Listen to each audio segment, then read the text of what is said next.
We were hunters and foragers. The frontier was everywhere. We were bounded only by the earth and the ocean and the sky. The open road still softly calls. Our little terraqueous globe is the madhouse of those 100,000 millions of worlds. We who cannot even put our own planetary home in order, riven with rivalries and hatreds, are we to venture out into space? By the time we're ready to settle even the nearest other planetary systems, we will have changed. The simple passage of so many generations will have changed us. Necessity will have changed us. We're an adaptable species. It will not be we who reach Alpha Centauri and the other nearby stars. It will be a species very like us, but with more of our strengths and fewer of our weaknesses. More confident, far-seeing, capable, and prudent. For all our failings, despite our limitations and fallibilities, we humans are capable of greatness. What new wonders, undreamt of in our time, will we have wrought in another generation, and another? How far will our nomadic species have wandered by the end of the next century, and the next millennium? Our remote descendants, safely arrayed on many worlds through the solar system and beyond, will be unified by their common heritage, by their regard for their home planet, and by the knowledge that whatever other life may be, the only humans in all the universe come from Earth.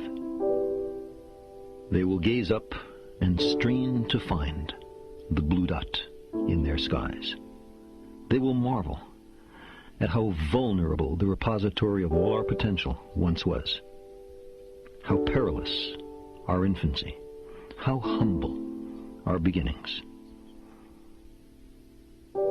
how many rivers we had to cross before we found our way.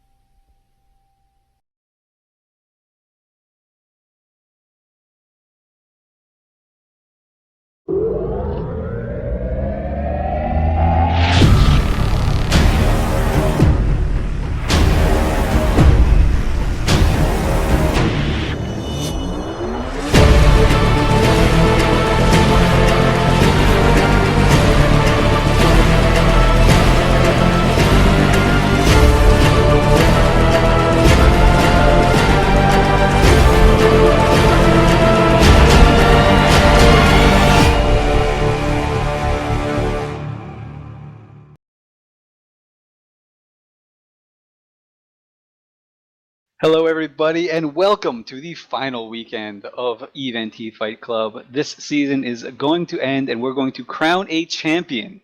And man, we've got some incredible teams and some great talent ready for you. Let me start off by introducing a little bit about this format in case you haven't watched before. So in EVE Fight Club, it's a league where we have pre-selected ship fits, and the team captains and the teams design a team around the pre-selected fits, so they don't have to spend a lot of time doing a lot of theory crafting. But the neat thing comes in where they can do a lot of bans. So there's a nice little ban phase, and it's a little bit more low impact, but a lot more fun, a lot higher, a lot more action-packed, and man, going to be great. Before we start off, I just want to thank our sponsors, EveBet, and they're making this whole thing possible, making everyone get a little bit of rich, get a little bit of that sweet, sweet money as they go on. And without further ado, let me introduce your host for this evening, which is me. Spoiler alert, I'm Elise Randolph hosting this evening. And we have a great cast as well of commentators. We've got Ehud Guerra, who is going to be a commentator along with Madden, Starfleet Commander, Theronth, and Sutonia, our very own. He is going to be producing and updating the stats live as well. If you want to learn more about the teams, you can go to the website event.co.uk. Actually, I'm pretty dumb, so I forgot the thing, but I'll type it in chat real quick. And in the background, we've got Jane Fillin, who is going to be moving the teams around, and Biohazard, who is working the cameras today. Nice. All right. So we got a little bit of time before the first match starts. So basically, if you guys haven't been tuning in, this entire season, we've played a few, like the first Sunday of every week. We played last week as well to do a little bit of a makeup. And there are only 6 points separating the top 3 teams. 6 points, that's nothing. So we've got Johnny and Sons Fencing Specialists in the lead with 66 points right now. They have one game. They're one game ahead of everyone else with an extra game. So gotta watch out for that.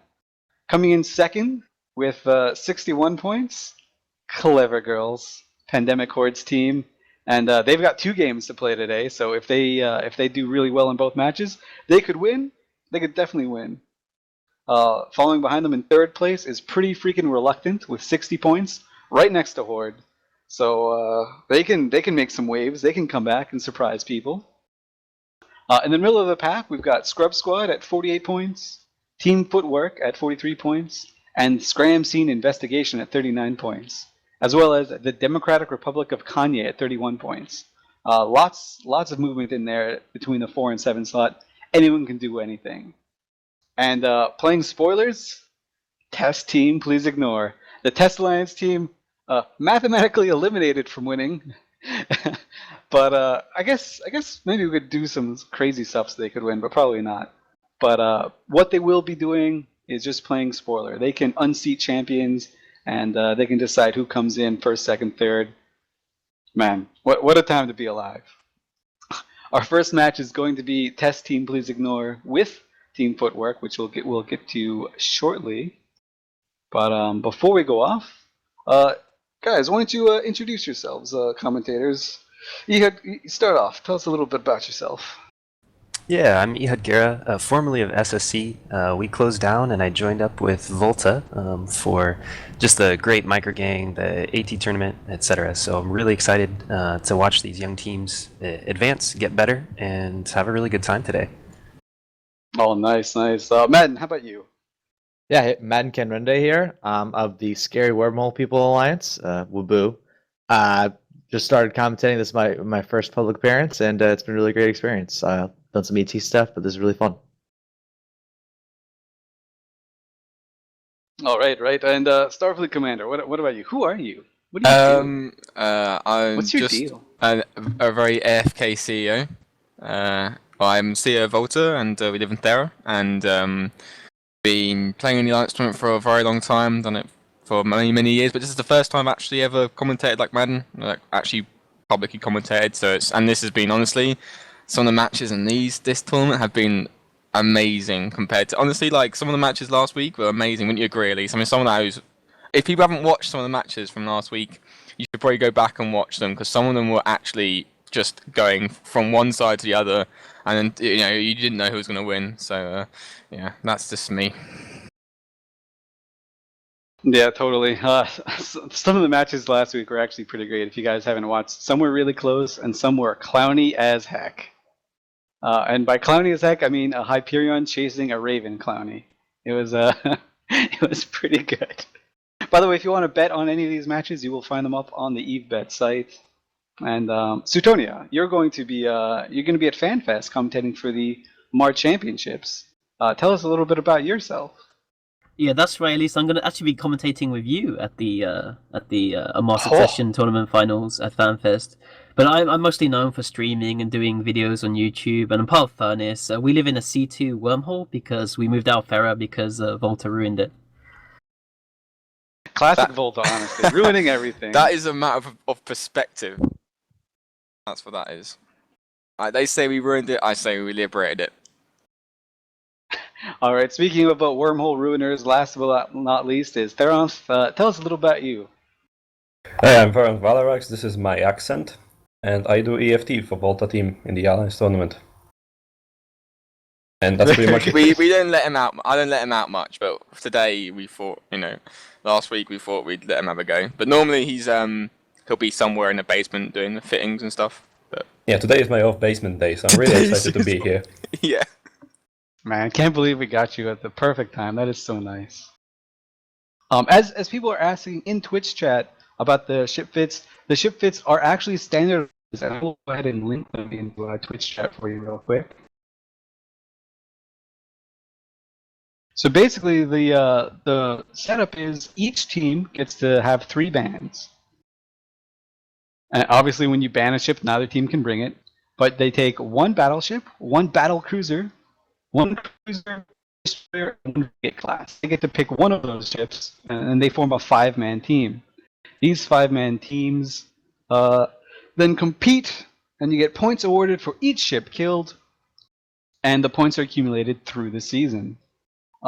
Actually, before we get into the match, which is the first match is Test versus Team Footwork, we can actually go over the bans. So, Man, why don't you introduce the bans for the Test team? Sure, yeah. So Test has decided to ban out the Raven, Oracle, and Punisher.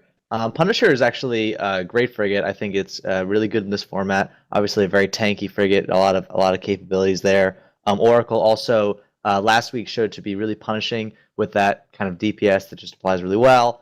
And so it was a really nice ship. I don't really know why they chose the Raven. I didn't see that really used very much, but still some reasonable bans. For the Team Footwork, they've done Hyperion, Brutix, and Osprey.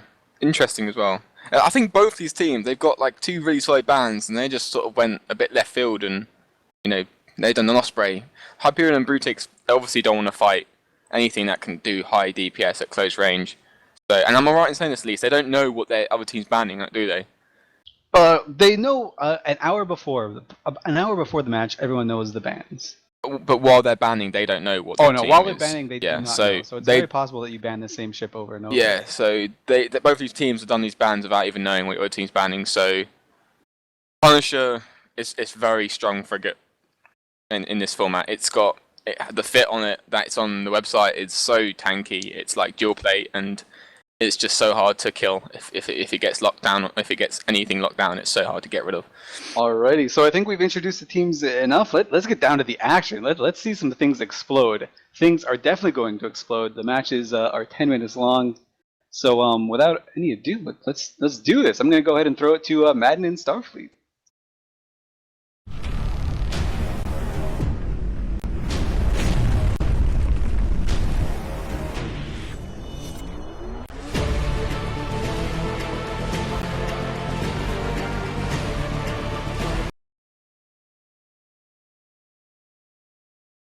All right, here's Madden Kenrende here with Starfield Commander for the first match of today's Eve NT Fight Club. Obviously, we've got a great mirror matchup here in front of us, and I'll introduce the test team, and then Starfleet can introduce the other side of the mirror matchup in the kick team. So we've got an APOC, Harbinger, Execure, Algos, and Cursus. Something we've seen a lot of over the past few weekends. A very powerful setup, really effective. Great ability to kind of keep it range and play the DPS. Very exciting. 15 seconds to go. I'll switch it over. Yeah, I'm just going to quickly go through the kick team. Basically the same. Got APOC, Executor, Harbinger, Algos with a difference with the Maulers. They got me with damping power in the other team. Got 5 seconds on the match. I think Madden, sorry. We're going to see the Algos die. And the fight is on. I agree. I think that'll be the first target. Yeah, I need to get some. They can both project damage at very far distances. We've got the blue team the kick team is sort of moving away a bit. Yeah, I don't know why they're going that way. I thought they'd go after. They're moving away. We got the test team they've got the Harbinger out in the front, and as I said, Algos, yep, is taking some damage. It's the primest target on the other team. Like everything else can sort of tank, especially the Incursors can sig tank. Very hard to hit. Yeah. So the Algos will get reps, but this game is gonna be it's a dance really until someone actually commits. That's what I'd say. clearly that's not going to be the kick team. They have decided that engagement is not their favorite But as we form say of that, fight. Tess have just thought. I've just thought, you know what? I'm going to send my Incursus out. He is out on the front lines. He's slowed down, but at the same time, the Algos is taking a lot of damage now. They are getting a bit closer to the kick team. I think the kick team are playing this right, though. Yeah, I mean, I like it. I also like that the kick is now throwing out some ECM drones, or maybe not. It was a troll. They're pulling them back. Well done, team.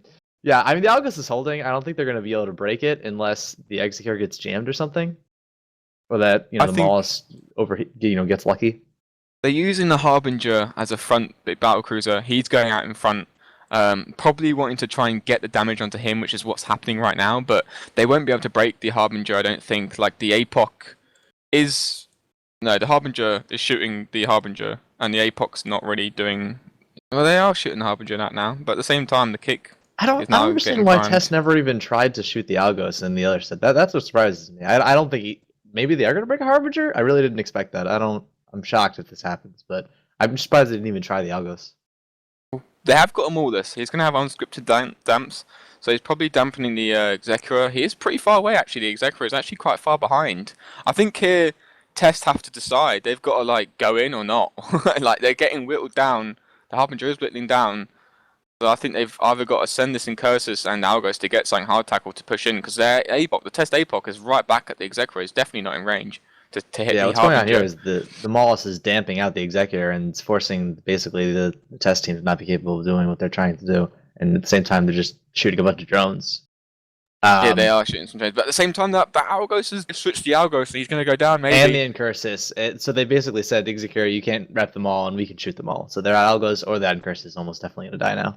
This is what they've got to do. They need to do some quick target switching to juggle the logi around. Ooh. I mean, that was great targeting by Kick, but some good hero logi from Dante for Test. But still, they are splitting damage actually. You've got Comet reps on the Incursus, but the Algos is still taking quite a lot of damage. The Harbinger is out.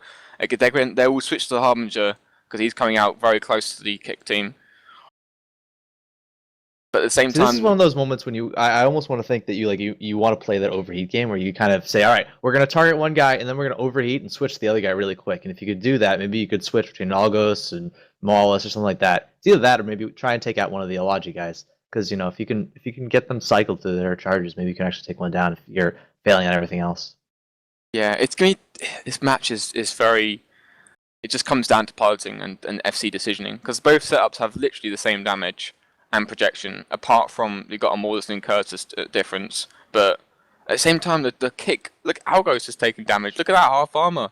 Is he going to go down? I don't think so. I think the Execra will definitely keep him back. I say that though, and he goes to 34% armor. He's pulling back. He's fine. No, he's not. He's going down to 28% armor. I'm not going to jinx it anymore. I think he's holding. He's got reps on him. He's got 42% armor, but at the same time, the Harbinger for the test is now being. He's actually really close to the kick team. He's very close. Yeah, I'd be concerned that Executor is going to get out of range almost, as well as just. I think you're right there. I think the Executor has realised his mistake. It's now just got reps on him, but he will be in fall off. At the same time, that APOC is really far away from the fight. He's too far away to apply proper damage. I don't know what that APOC is doing. He hasn't really moved the entire match. He's just kind of been chilling out there. I'm surprised that he wouldn't try and get a little bit closer, knowing that he has the Harbinger in between him. As that Harbinger, Red Burly Squirrel, is in structure. Yeah, I think he might not be long for this world, but the Executor has come in. This could be a good opportunity for them to swoop that Algos in and get that Executor, when you say. Just quickly tackle him straight after. I would definitely get the tackle on him, but at the same time, I would be, overheating all my guns to try and finish off this Harbinger, because if he gets back his full armor, absolutely. This is going to be a waste. Absolutely, but I think that the Algos, they need to get this tackle on Executor quickly, because this Harbinger seems to be kind of holding. No, he's got his structure. Can he do it? I think can he do it again? I think he's got it. I think he's going to be fine. I'm challenging you. He's going to be fine. No, he will. He's getting away. He's getting. They need to get a tackle on something. No, he's going down though. He's still going down. He's probably about 50k from the APOC and about 40 from the Harbinger. Oh, and because it's still hitting him through. Oh, and they just switched the Algos too. Oh, that's going to be painful. Yeah, there we go. Oh God. This is Can he hold both? No, he can't. This is great for Kick, terrible for Tess. this is good for Test. No, there are no points for ships that don't but almost die. So they do have to kill a ship, and that Algos is almost. Yeah, there it goes. There he goes. But at the First same time, blood to the kick. kicked Algos has taken a bunch of damage. Yeah, but I think that Harbinger's had Vespas on him the entire time. Now the Incursus is going to take damage. I think Dante is not going to be able to hold these guys. The Incursus is probably going to go down next. Incursus is way out of position on his own. But at the same time, that Algos is going to go down for kick, I think. Come on, you can do it, guys. Get a kill. Oh, they lost and the Harbinger goes down. And that's I fear that is all she wrote. But the Algos is going to... I think this is going to be a good clean wipe for a kick there. Got a bit messy for them. They nearly lost a couple of things, but I think they brought it back. But the APOC is... I think he was a bit out of position in this fight. He wasn't really... in damage range. He's sort of slow boating around behind the Executor. I don't think he was getting the full damage out of him. This is going to be a good cleanup for kick, though. They're going to... As far as them, I'd probably kill the... They could probably all pile onto the... They could probably out-damage the reps if they wanted to. Probably kill the APOC, I'd definitely take on... I'd take on the Executor, probably, because I don't know if you can finish off the APOC. Well, actually, there's 6 minutes left. No, you've got 4 minutes left. So you got... Oh, yeah. You could do it. They should definitely... Yeah, they could probably just quickly down the Executor and then just chew through the APOC without reps is probably what they should do. But at the same time, still look at the Algos. They're still taking some damage. Even while there's only an APOC left. Imagine if he was actually in range, because he's right on top of him now. So, that's the proper DPS. Yeah, no, I mean, I honestly, though, I will say, Dante, for the Logi, for the test guys, I mean, he really made a difference. I know he eventually kind of ran out of steam, but he made a huge difference in this match. He did the best he could, honestly. He was a bit out of position, but he realised his mistake, came in, saved the Harbinger. The Harbinger burnt away, but it was all a bit too much to him because the Algos and the Incursus were a bit out of position, tackling some stuff, and they got tune up in a couple of seconds, so there's nothing really much he can do there. As we see this Executor now taking all the damage, but trying to keep, being a trooper, trying to keep up himself alive, but he's not long for this world. Hey, every ship that doesn't die, that's point saved. Yeah, so, it is. Go for it. This is what's good about this format. I like, it's a points based thing. So every ship that you kill is actually, you don't want to just it doesn't matter if you've won the match technically and there's still ships in your team. You want to make a point of actually killing everything in the time frame you have. So it makes it much more. You're on a time limit, whereas in other tournaments it's just they would have won this match 2 minutes ago, you know what I mean? But it makes it it's actually worth killing all these ships just to get the points, including the test APOC. If he can try and kill something the Maulus, he could it's some points, Yeah, some valuable kind of moral value points, and I'll add on top of that. One of the best things about this format, on top of what you've said, is that we can really truly guarantee explosions. We brought you 4 in this match. I promise more in the next one. There's going to be explosions. The APOC will die. The APOC will definitely die. So we got Kick are going to get 4 points to this match. They are 5th position. I think CleverGirls and Pretty Freaking Reluctant are going to be the 2 front runners, but you never know. They might just completely lose their next matches, and it might be someone else might creep up behind them. Yeah, I mean, you never know. At least they're making a good showing. You never anything's possible. And with that, the APOC goes down, and we'll throw it back to the booth for the next match.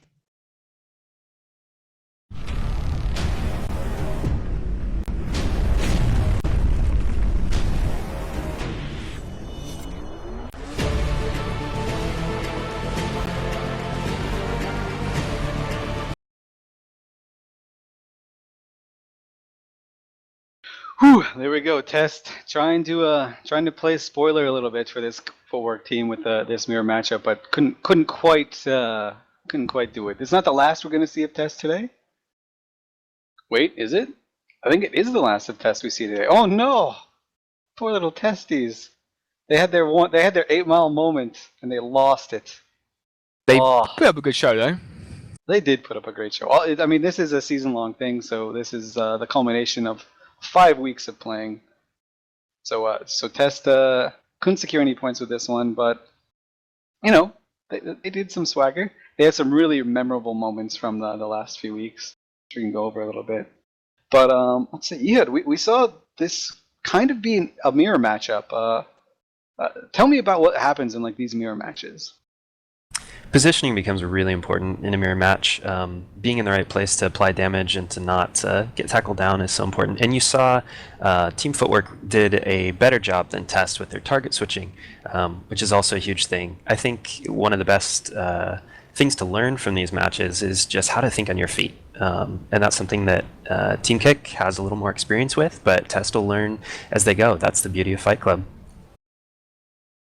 Oh, very well said. Very well said. I noticed that even the drones were even a mirror match. I mean, one team had the Incursus and the other team had the Mollis, the Ewar frigate. But what do you think the role of the EC drones? Matt, you were on the field. Like, do you think they played any role there, the ECM drones? I do. I think I saw that there were Vespas on the Harbinger for pretty much the entire match, and I think that made it a lot harder for Test to actually apply DPS. That was actually one of the key differences. I think there were Vespas coming from Kick, and I didn't see any on the other side from the Test. And I think that ability to at least occasionally provide some jams, give the Logi a rest and lower that DPS, it made a difference. Obviously Kick were really successful when they kind of started switching targets and shooting the Algos while they were shooting the Harbinger and kind of making the Logi from Test side mix and match. But the Vespas make a difference, and I think when the DPS shuts off, that makes your life a lot easier. Therenth, we saw both of these teams kind of, in the very beginning, it kind of was slow going, and there was a lot of positioning.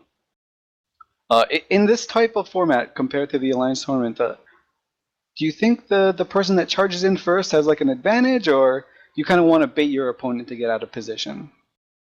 Well, baiting the opponent out of position is always beneficial, but when there are less people on the grid and they are actually reaching further, as this Apocalypse is able to reach really, really far.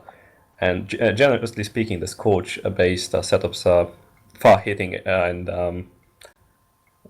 they shouldn't have problem with being screened off.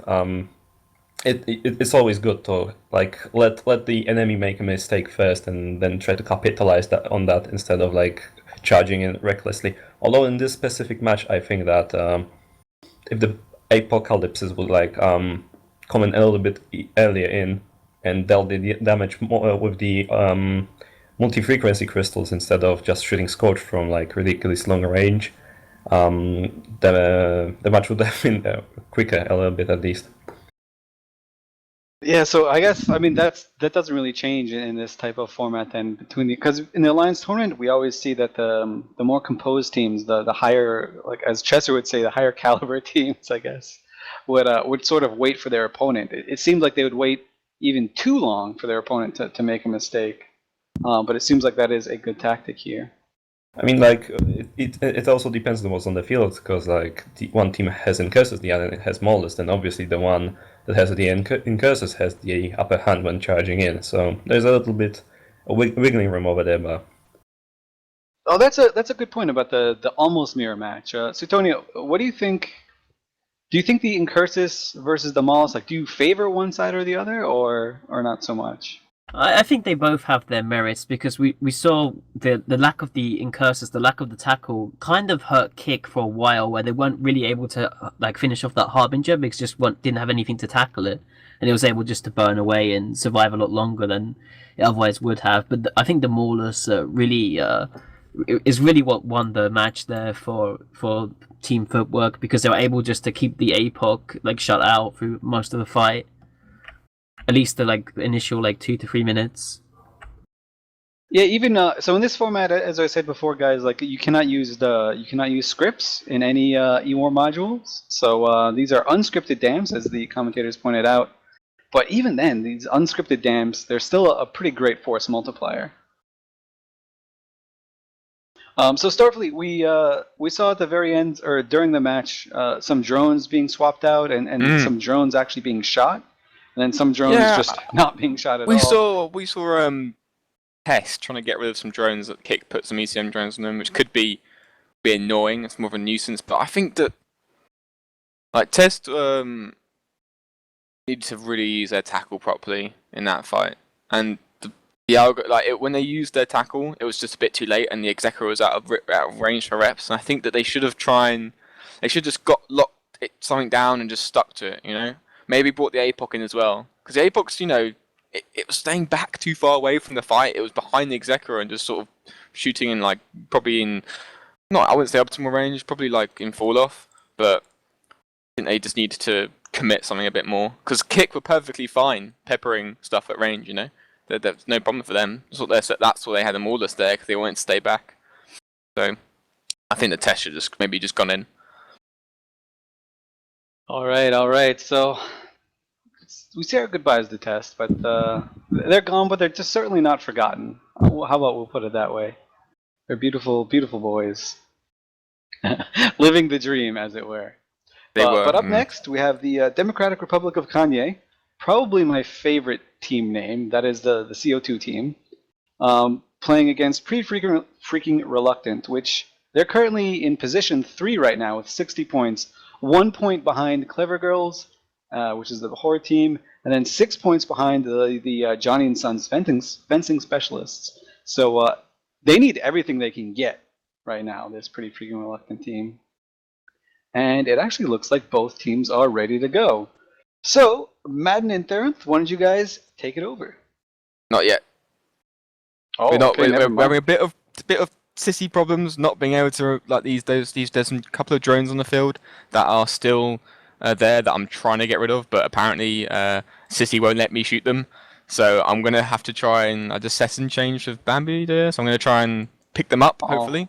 Sounds great. So one of the cool things about drones is that at least fighters have actual people in them. So when you abandon your fighters in space, you're destroying a family. You're like just completely destroying a family, letting a guy die alone in space. They don't get pods. They just sit in there and die. It's pretty tragic. Very heartbreaking. Yeah, that's probably the saddest story I've ever heard on comms before. Yeah, I know, right? But on the other hand, there are some EC300s out here that are stuck that are No. Those need to burn. Those need to burn. So those pilots are going to suffer and die. That's for sure. I don't know if they're actually capable of suffering, like considering they are just AIs or something. But oh goodness gracious! yeah, guys, don't worry. We have some tech issues, but the next match is gonna be pretty interesting from what's on the field. So mind the spoilers over here. Yeah, we get to actually kind of see what's going on before you guys. So we get to kind of have a leg up.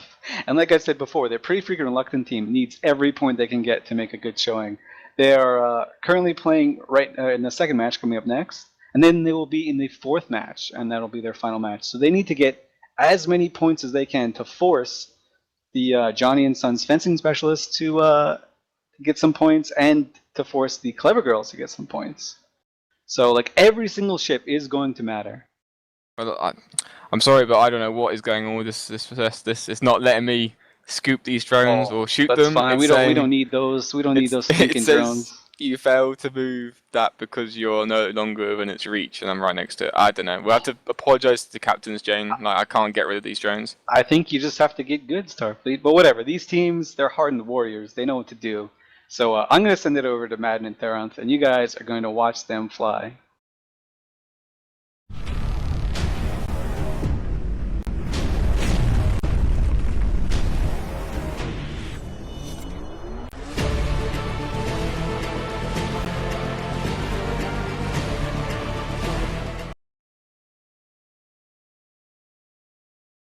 All right, Madden Kenrenda here with Theranth on grid for the next exciting matchup of EVNT Fight Club. Today we've got Democratic Republic of Kanye versus Pretty Freaking Reluctant. I'll be introducing the Democratic Republic. Here on this team, we've got a very interesting setup. I got an APOC, Hurricane, Blackbird, Algos, and Cursus. Obviously the APOC we just saw, but everything else is brand new and fresh. So I'm really excited to see all the different colors. You get red Mimitar Hurricane. That's my favorite. I love Mimitar. A nice Blackbird for jams. It's always interesting. And no Logi, because Logi is overrated. Everybody who brings Logi, they're confused. 30 seconds to go. I'll let it switch off. Theranth, do you want to introduce the other team? Well, I think you partially just introduced it, but here we go. It's gonna be Apocalypse again. Chester's favorite, AC, Hurricane, and Algos, Blackbird, and then Curses. The match is gonna be underway in 2, 1, and it's off. So what do you think about the Blackbird actually on this on the grid right now? Without the Logi, you think it's going to be enough to actually stop the? I think the DPS of Blackbird's going to APOC? die like right now. Actually, they're shooting it right. I think it's just going to die. I mean, Yeah, it's you're nice that they're gonna try and shoot the auger on the other side, but I think the Blackbird's just going to die. I mean, you could say maybe that this is because of bans. Obviously, Democratic Republic of Kanye, they banned an Osprey, PFR banned an Execure, so maybe that messed with their plans. But this Blackbird is almost definitely already Yeah, dead. it's hitting structure right now. I don't think it's going to actually survive because the drones are. Well, it's got swarmed. The APOC on the. The Blackbird leads, didn't get hit by the drones. It just died by itself. No, I'm talking about the APOC on the Circle of Two side. It's swarmed with the EC drones, so it's not gonna be playing DPS to anything anytime soon. Well, yeah, it wouldn't have mattered though. I mean, realistically, I don't know exactly what CO2 here Democratic was trying to pull here with this no logi setup. I thought they had something cool planned, but it looks like they just wanted to see how fast their ships could explode, and I appreciate explosions. So as their Algos dies and probably their Incursus followed by their Hurricane, I don't know, they're just splitting fire at this point. It doesn't really matter. I don't know, PFR, they can kind of take a nap after finishing off this team. They'll get a quick one in, and then they can prep for their next match of the day. Again, I like to see explosions, so I appreciate quick ones. This Incursus really looks like he's putting in the effort, though, so they probably get some drones on him, so yay, reps. I mean, the bans for this were actually pretty interesting because on the one side there was a Scorpion Osprey Crucifier for the Kanye, and pretty freaking reluctant for some reason banned Abaddon Crucifier and Executor. So what do you think about that? Like letting the Apocalypse slide through and banning the Abaddon instead? I think that's because of. I mean, based on what they brought here, I think that was the choice they wanted to make. They wanted to bring an auger setup. They wanted to bring the APOC. So they said, all right, no Abaddons, no Executors. We're gonna look good. And then Kanye said Blackbird. I don't know why they said Blackbird. I mean, I like the jam idea, but I don't know. I thought they might have some plan that I couldn't have imagined, and they did not. As the Hurricane is now dead, so it's just the APOC left to die. The APOC has shot a lot of the ships of PFR, so all of them taken damage. They all need to be repped up and stationed. So that's some great challenges for PFR here after this matchup and repping in stations. Yeah, so we've been seeing so far today, two times we have seen the APOC in both matches brought by both sides, and two Harbingers. So like, how do you like the Harbinger so far? Because it looks like ship is like, I don't know what to think about it. Help me out with this one. I mean, I like the Harbinger. It's nice and tanky. It works well, I think, in this setup. I think, you see it as a kind of a firewall in between because, the Algos is a really endangered ship. The Harbinger can provide a nice bit of heavy tackle for us, for the teams. It's unfortunate that we've seen 4 APOCs in a row. I wish more teams had said, screw it, I'm going to ban the APOC and bring something cool. I know PFR actually did ban the APOC in their next matchup, so that'll be really fun to watch. I'm excited for that one. But all the same, it's good to see something that goes in and happens fast. This match is going to be over in under 4 minutes. That means we could just, get rid of the riffraff and get to the nice, exciting matchup of even more explosions. Certainly we will, because this Apocalypse is going to die in very, very shortly. Yeah, he's in structure. He's definitely going to die. Look at all those Dishonored drones on it, not sweetening his final moments in this world. Yeah, and I will say, very enjoyable looking at it dying. Lasers coming out of it. You get to see the hull damage. I got to say, I love watching all that hull damage. It's beautiful. Ships are really great, and that's an explosion, and I love explosions too. And with that explosion, yeah, let's take it to Elise.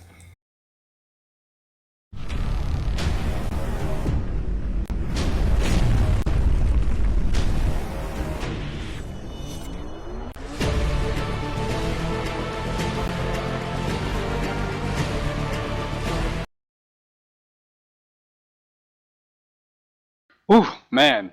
So Democratic Republic of Kanye, the Mouthful CO2 team went with a very, very brave no logi setup. They took a Blackbird to try and get some control back over there. But did not work out too well for them as they get swiped by Pretty Freaking Reluctant, who really, really, really needed those points. It's kind of cool what's going on down. The Democratic Republic of Kanye could be kind of screwing over the CleverGirls team a little bit by giving PFR a bunch of points there, or at least it forces CleverGirls to do really well in their next two matches. But screw all that. Starfleet, you want to talk about these setups a little bit. The merits of taking a no logi setup versus a setup with a logi. Well, if you're gonna go for a no logi setup, you want to make sure that this no logi setup was, everything had to be very close to sort of do damage. So if, like we saw last week, there was a no logi setup, wasn't there? It was like Caracal. I can't exactly remember off the top of my head, but it did really well. And I think that if you want to do a no logi setup, you have to make sure that you can project damage from the get-go, because otherwise you're kind of at a disadvantage. Because you saw that Blackbird just get erased off the field like at the beginning, so like they're completely at a disadvantage from the start. So I think that if people are going to be doing these, they need to make sure that they can project damage at the start and actually, or have enough tank to survive, the onslaught of the damage at the beginning. Because seeing as the Apox this tournament is being used so much, and it will be because it's a very good balanced ship in this format. Alrighty. Ehud, tell us about since we talked about this before, you cannot have scripted jammers in this format. Tell us about the merits of taking ECM in terms of a ship, as opposed to taking ECM in terms of drones. Because we saw the PFR team take ECM drones, where they didn't have to use a ship, so they got to use their Longi cruiser for that. Yeah, definitely.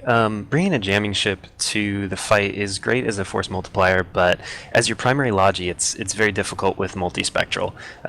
We found this out flying SSC's jam comps against Camel, and it was our only effective setup in that fight. But we had links on field. We had bonus ships, not T1 ships, and that made a huge difference. So when you use those multi-specs, you don't get the range out of them, and the jam strength just isn't enough to reliably be a form of logi, if you will. So the drones, though, they can be a tipping point, and that's the difference. When you use drones, it's chance based, but it's not your main DPS. It's not your main thing. So when you get that jam, it can be the tipping point where your target switching, your FCing really comes into play and creates an advantage. Bringing the Blackbird, you start at a disadvantage with those multi-specs, in my opinion. All right, so that's a pretty interesting take on that. Yeah, it is funny. As Starfleet was saying last week, we did see the Johnny and Sons team taking no longer G setup and do incredibly well with it. But instead of taking a Blackbird, they took a Caracal. So they just added more damage. So they tried to overwhelm their opponents, and it was actually just beautifully done. We actually saw Tess do it as well last week, but Johnny and Sons did it a little bit differently. So, Tony, tell us a little bit about the setup that we just saw. So Democratic Republic of Kanye, they brought a Scorpion, or they banned a Scorpion and then brought the Blackbird. Was that like a mind game sort of thing going on? Did they overthink it, or what's going on with this? I'm not really sure what's going on there. I don't really like the team comp with the Blackbird pick, because I didn't like their primary choice either. I think if you go for the Blackbird, what you really want to do is you want to just put all jams on the Logi, and you just want to headshot like the Algus, or or the Destroyer or the Frigate. You just want to jam Logi, headshot straight away. But a lot of their DPS was really unreliable, like the Hurricane, which has to burn up to its target and get ACs on before it does anything. And that's what I really don't like about their team comp. I didn't like their primary choice either. I don't think you can, as Ehud before me mentioned, you can't reliably jam the battleship or the battle cruiser in this format. So you have to jam the cruiser, the Logi, to really get anything done with ECM, I feel. Oh, that's actually a really interesting take on the synergy between these ships. The ability to apply damage very fast. We saw their APOC get through pretty much no shots because they were just swarmed by ECM drones the entire time. Well, let's see. Theronth, tell me about how the Mollusk works for the PFR team. Obviously, it's a frigate, so it's not as valuable as a cruiser, because when you take the cruiser, you're trading a Logi for it. So what role did the Mollusk play? Well, it's additional gimp to the ECM, because if you wanna rely on that Blackbird to actually jam targets, so you don't have to tank damage, so you don't have to rep damage, The molus with its actually unscripted dumps in this format helps a little bit against that, because if you primary the blackbird with the molus, like put the dumps on it, it's not gonna lock in time and it's gonna take damage, and before it's actually able to lock and apply jams, it might be already dead, which might have really been the cause in this match. Well, that's a neat thing that we don't generally think of for dams. We don't really think of the scan resolution penalty because almost all the times when you're using dams, at least on TQ, you're just trying to lower the range. But the scan res, I mean, that's pretty good, and there is some really good synergy with scan resolution dams and the EC drones. So that is pretty neat. Yeah, it obviously goes the other way as well. Like if you put the dumps on the Logi after you have confirmed that it's been jammed, or just like put a swarm of the EC drones on that and then have some dumps applied, it's not only gonna force it a little bit closer to you, but in the case of the drones actually jamming, it's gonna have a really hard time locking, especially the small ships up. Cool stuff. That is man, some really good insight there. So as the commentators mentioned during the match, in terms of bans for this team, the CO2 team, Democratic Republic of Kanye, they banned the Scorpion, Osprey, and Crucifier, while PFR banned the Abaddon, a really strange ship to ban, the Crucifier and the Executor. We're seeing teams let the APOC go through, and people are like definitely taking this APOC. I think we've seen an APOC in every round. Do you think the teams probably, like, why aren't they banning these things and they're just taking it? Do they just weigh it that strong? Sutonia. I think it might also be that they want to take the apocalypse themselves. Okay, that so might also be why why you're seeing this Crucifier ban. Ah, okay. So the Crucifier ban. So when you see someone banning at a Crucifier, it's sort of like a telegraphs that you want to take your APOC and Harbinger core. Yeah, but still, like, doesn't it feel like the banning the Abaddon is kind of a waste of a ban? Because even though you might wanna take the APOC yourself, there's still Raven on the table, which would be actually it's actually pretty scary. It was pretty popular last weekend, or was it 2 weekends? I don't remember. Sorry. It was last weekend. It was Was brought oh my a lot. God, it goes yeah. so really quickly. Yeah, it was very strong, that ship, isn't it? I think it still is very strong. Why do you think? Well, I'll ask you, Fan. Why do you think people aren't picking it if it's so strong? Like, why are people going for the APOC? Well, it's a matter of preference, I guess, because the APOC is obviously turret based, so there's kind of a different you fly it differently a little bit, because you actually have to, like, mind your you don't have to rely on the TPs, you don't have to rely on the webs as heavily. They are still very, very helpful in applying DPS, but you can actually hit afterburning cruisers if you manage to get a good transversal if they make a mistake. So there's a little bit difference in that, and I guess it's a little bit tankier maybe in the terms of raw EHP, but so we're able like, to. It's like apples and oranges. We're able to get a little bit of insights from the teams here in local as they're listening to this. The PFR team said that they banned the Abaddon because team captain just hates that ship. But the Joining Suns team said it's the prettiest ship, so that's probably why it got banned. So, I mean, there you go. Some high level insight. I suppose if you don't like the ship, all this stuff, they just pick it because they just don't like it. Well, I can definitely, like, agree with the with the people saying that Baden is really, really pretty, and I'm heartbroken. I never got to fly that ship on TQ, actually, never in my life. Well, you could fly it now. I mean, I know you're trapped in the cave, but if you ever did get out of the cave, you could fly it on TQ. They still have Abaddons. Although I would argue it is not the prettiest ship because it is not made of duct tape, but that's a personal preference. So you're all about that Mimitar life, huh? You know, there is a difference in, like, having a stroll just outside of a cave, or like having putting your arm through the basement window and like actually having a walk, or like driving through, like driving on the streets, like cruising through Tama or something. But Of all the Just me, I places to guess. go, I wouldn't choose Tama. I'd go Old Man Star. It's a much nicer neighborhood. Oh, only weirdos live in Old Man Star, to be honest. I didn't want to Tama's live where there. it's I at. wanted to stroll there. Oh, I mean, you want to stroll amongst weirdos? Okay, I mean, that's your call. Lead warps But to coming up Jarento. next, the next match is going to be Scrub Squad facing Johnny and Sons fencing specialists. Johnny and Sons are currently the number 1 team, or actually they were coming in. I believe pretty reluctant is currently the number 1 spot. But Johnny and Sons, they have to get basically max points from this to maintain their lead because they only play 1 match today. Mm-hmm. It's And very hard Scrum for them. Squad are in the 4th spot, and they can easily get to the top 3 depending on their results today. So let's see. Let's have Starfleet. Let's go over some of the bans before we see the matches and try and analyze a little bit. Scrub Squad have banned the Tempest, Cyclone, Augur, and I really like the Tempest ban. I think the Tempest is a very underrated ship in this. No one really brings it, and I think that it's very strong if you use it properly. I mean, I'm pretty sure it's probably got one of the highest DPS battleships on the fittings. It's just very quick. It's very fast. I think that people, if they use it properly, could.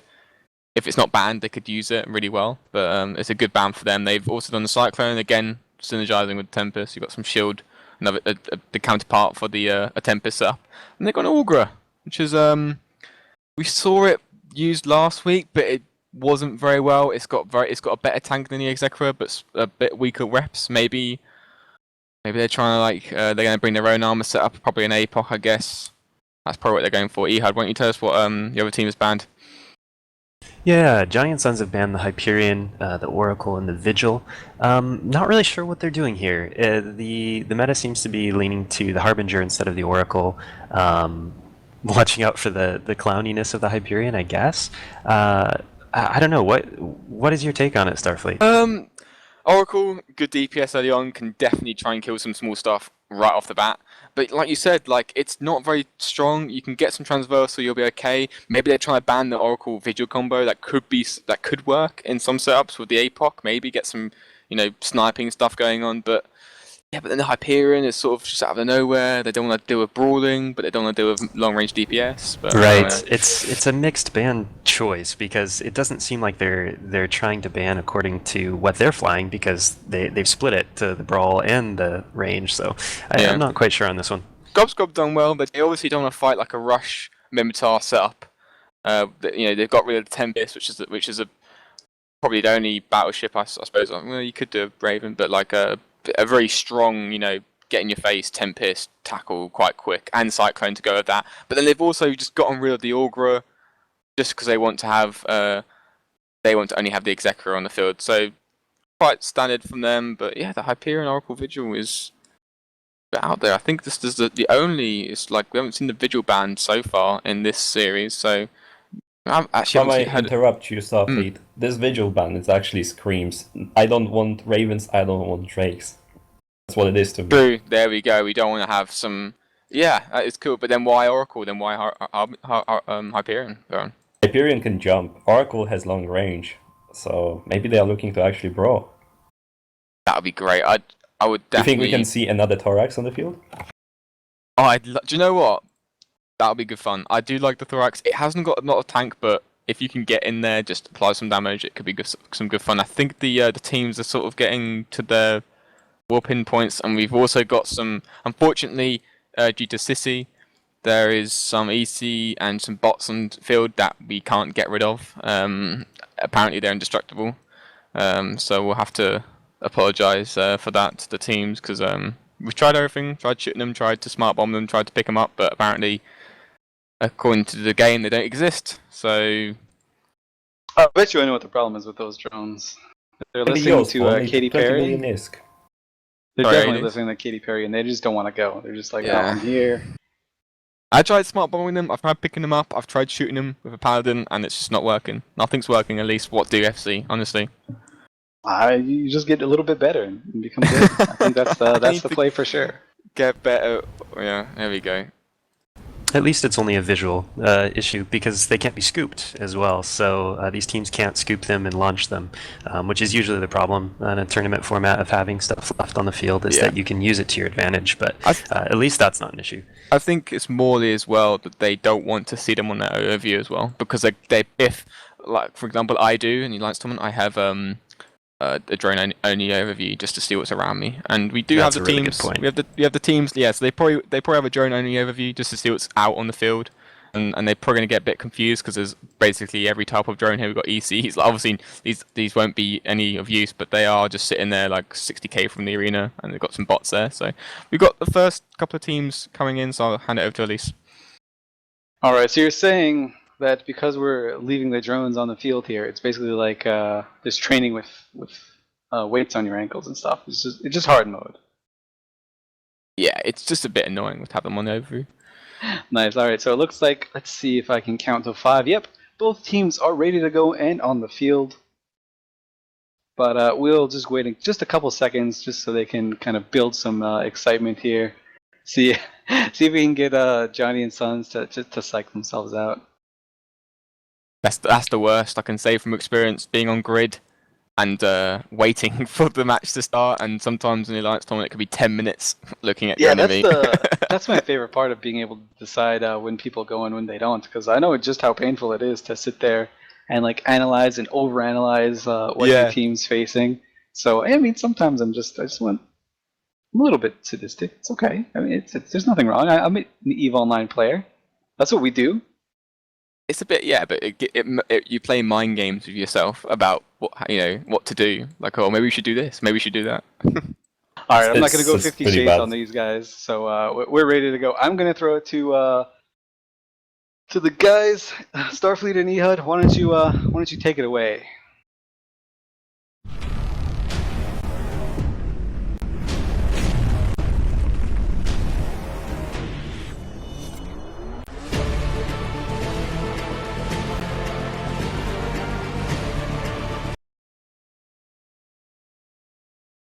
Welcome back, ladies and gentlemen. It's Starfleet Commander here with Ehud. We have a great match with going to happen in a second. I'm going to introduce this Scrub Squad team. We've got a very similar setups that we've seen in the past, but we've got a different one in the other team. We've got an APOC, an Executor, a Prophecy, an Algos, and a Punisher. Ehud, why don't you tell us what the other team's got? Yeah, Johnny and Sons have brought the full DPS setup. No Logi here. They've started with a Raven, Drake, Caracal, Crucifier, and Tower. So heavy on the missiles with those TDs to support. And do you think that was a mistake not to ban the Crucifier by the other team, Scrub Squad? Maybe, but I'm looking at this. I'm loving this setup, this Raven and full DPS setup. But look at the positioning of the warpins from the Scrub Squad team. They're at 0 on the beacon, and they're so close. They're going to get some tackles very early on, aren't they? Yeah, I do believe they will. That Punisher is going to be hard to shake off once they get tackled down on something. So as long as that Executor can hold them, this could be really rough for the all DPS team. Yeah, it's going to be. I've got 15 seconds on the clock. I think we're going to definitely see a rush in from Scrub Squad into the Caracals and Towers. Probably get the Caracal and the Drake. We've got 4 seconds on the clock. 3, 2, 1, and we're off. Let's see how this plays out. Got speed picking up straight away. Punisher going straight in. He's going. They've got the Drake already. Yep, he's tackled down, and the tower's been tackled by the Algos as well, so we'll see that DPS probably coming in. The missiles going straight after the Executor, trying to primary that Logi off, get it off the field with all their DPS before they start to lose ships. I think that's a good call. I think they realise that they're going to get tackled no matter what's going to get tackled, so they need to get rid of the Logi for the Scrub Squad time, just to get the Logi down so they can start whittling down your team. Meanwhile, we've got the Tower starting to drop on the Johnny and Sons team.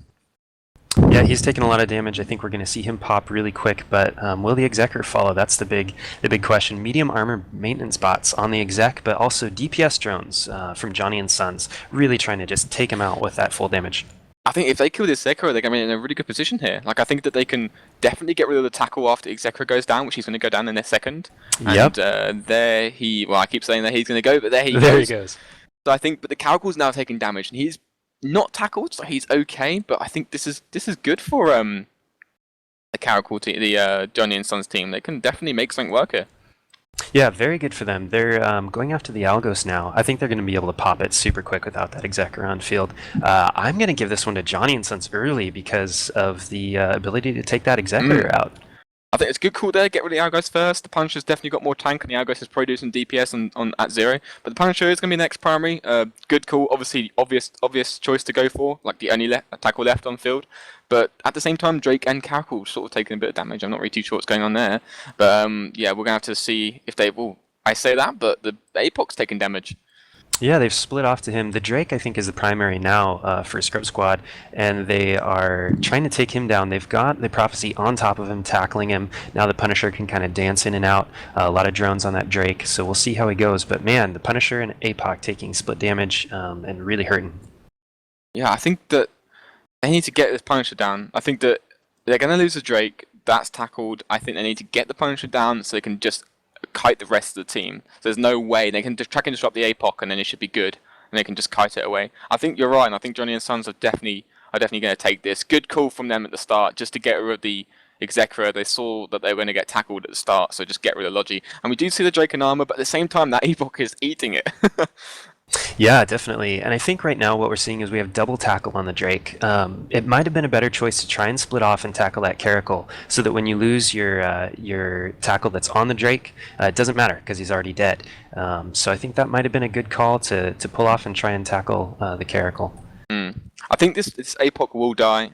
He hasn't got any. He hasn't got any arm bots, has he? He's just off on his own, getting shot. But Punisher's the damage has stopped, and the Caracal's got tackled by the Punisher.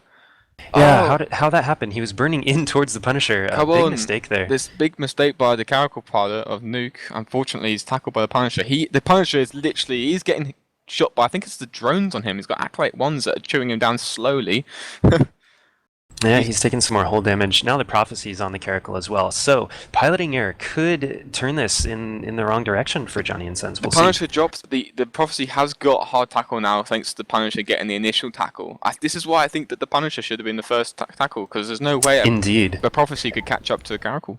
And that piloting mistake by Nuke Cave has really, really turned this match in the other direction. So, but they're taking down this APOC. We'll see if he pops. If he does, it's going to be interesting to see the DPS race from the Raven and the Prophecy. But yeah, that's definitely points going to Johnny and Sons right now. Yeah, and the APOC goes down. I mean, this is a point. So remember, guys, this is a point. So like, they got a tackle on the Caracal, and I think the Caracal will die most likely before the Prophecy goes down. Wouldn't you agree? I think he will die. I think the Crucifier's not going to do much to him. So yeah, he's definitely going to die. He's going to armor. Now, if Johnny and Sons can't kill the Prophecy, they're going to miss out on a lot of points that they need to keep themselves in the lead. So that's a huge thing that they need, is to make sure they can kill that Prophecy. Yeah, Johnny and Sons need to get all the points they can hang on to. They've only got one match today. Am I right in saying they've only actually got one match today? They only have one match, yeah. So they need all 15 points, and they need second and third place to lose a bit. So yeah, so they need to kill this Prophecy. I'm pretty sure they're going to have plenty of time to do that. The Raven should be able to do that on his own, even though the Prophecy has got some really good bonuses to his tank and can take a while to G3, but I think they should have no problem. The Prophecy is doing the right thing, just trying to go after the Crucifier with his. He's got a Warrior ones going over and some Hammerheads, so just going to get some easy points. Yeah. Try and pick up those points. You can't really get away from the Raven, so you do your best to manage your tank. What are you going to do, right? It's not a tough situation. Really. Yeah, we've got 5 minutes left on the match, so he's not long for this world. But saying that, the Crucifier's, he's got the drones chasing him, and he might start to eat it. He's going into armor, so he should be fine. I think that the Crucifier should be able to survive long enough for the match until the Prophecy dies, because the Prophecy's at 120 kilometers from the beacon, so let's hope he doesn't go out. But will he pop or will he go out? He's out of range. Yeah, we'll see. Should be fine. Yeah, and here he goes. And with that, really good match. We'll send it back to Elise.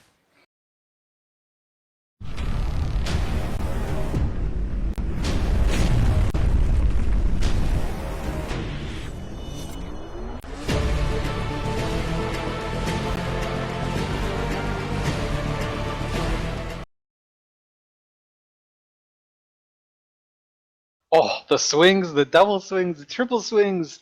Johnny and Sons taking a no logi setup and getting everything out of that match that they needed on their only match for today. I mean, they're basically planting the flag and saying to everyone else, come at me. You're going to need everything to try and beat this. And boy, howdy, did they do a good job. I mean, we were just talking about the merits of taking a no logi setup, and in fact, basically, we're just talking about what Johnny and Sons took last week. And I mean, they showed really well why this setup works. But the Scrub Squad, they did amazingly well. Like, it looked like they were going to die early on. Suetonia, tell us a little bit about these setups and like how they synergize with one another. Oh, I find it kind of unusual that the like Missile Raven team were the dudes that actually banned the Vigil, which was kind of interesting. But I guess it makes sense banning like the Oracle and the Vigil, which are like really big. Like they're really good at like killing. They're really good at like killing like the small stuff. They really needed like the Crucifier to stay alive, I think, and they also needed like the Tower, the Caracal. Like when you don't have any Logi, you definitely don't want a lot of like ships that can like apply a lot of damage and like win DPS exchanges against you.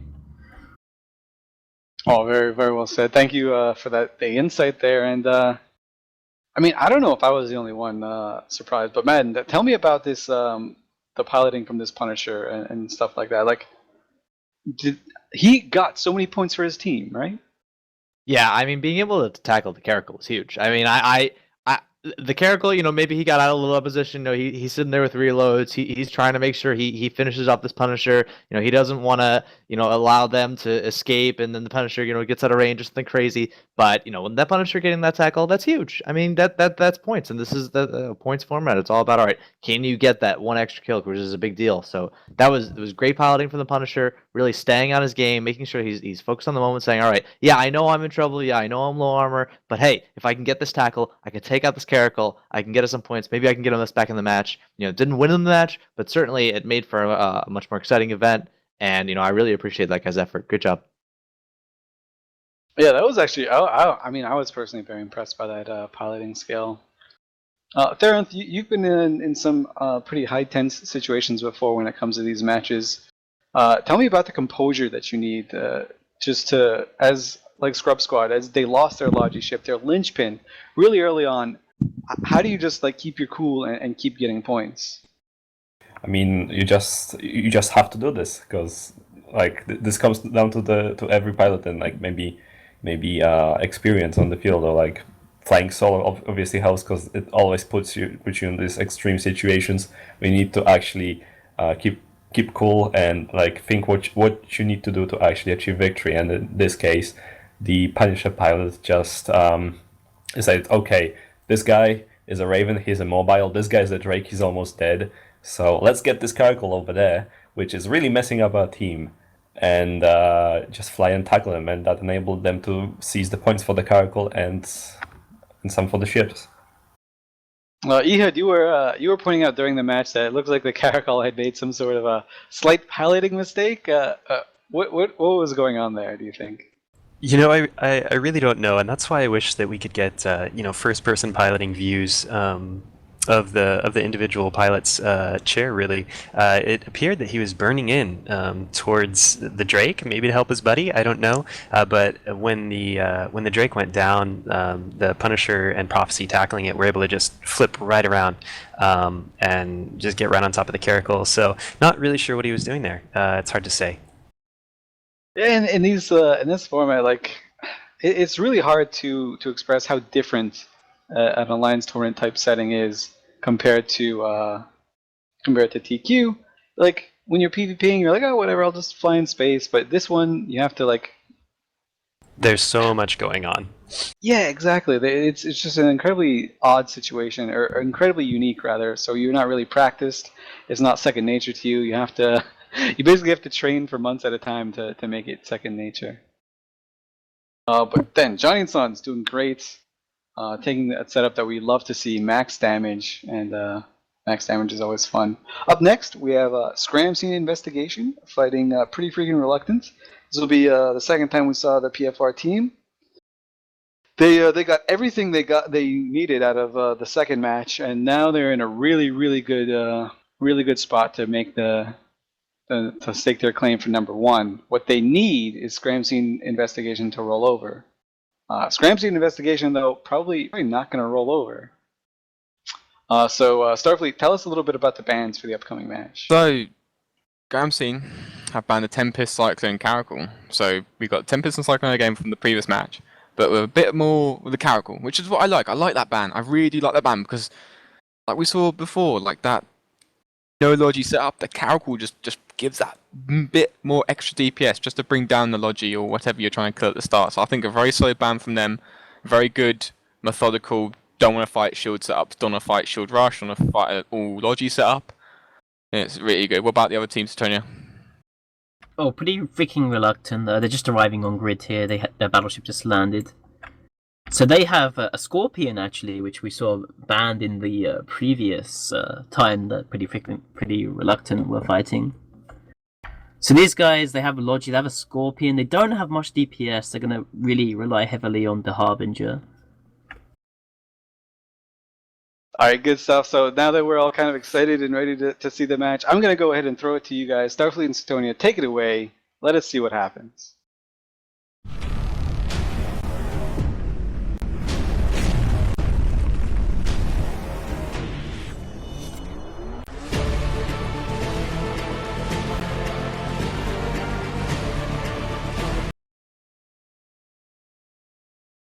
Welcome back, ladies and gentlemen. You're here with Starfleet Commander Sutonia. I'm going to introduce the Scram scene investigation setup, and we've got Argos, Tristan, Augur, Harbinger, and a Hyperion. What about the other teams, Sutonia? Pretty freaking reluctant. Have a Scorpion, Harbinger, Augur, Algus, and Tristan. Very I like these setups. I like this. I like the Scorpion. I want to see how this does. I mean, it's Scorpion versus Hyperion, basically. I think the Hyperion might have the edge. I don't know if these jams can get off consistent enough for it to have an impact. Oh, we got an ISD back on field. He needs to maybe remove. He needs to actually get off the grid. He's cloaked. Good. So with that said, who are you going to call this to? I think that the Hyperion might have the advantage, but maybe if the jams land, they might have a good chance. What do you think? They might jam the Logi, or I'm not really too sure. Oh, they don't have much DPS, I think. Like, they only really have the Harbinger. The Algus and Tristan can do some DPS, but the DPS is destructible. So it's not, like, 100% reliable. And I believe that Hyperion has a smart bomb fitted.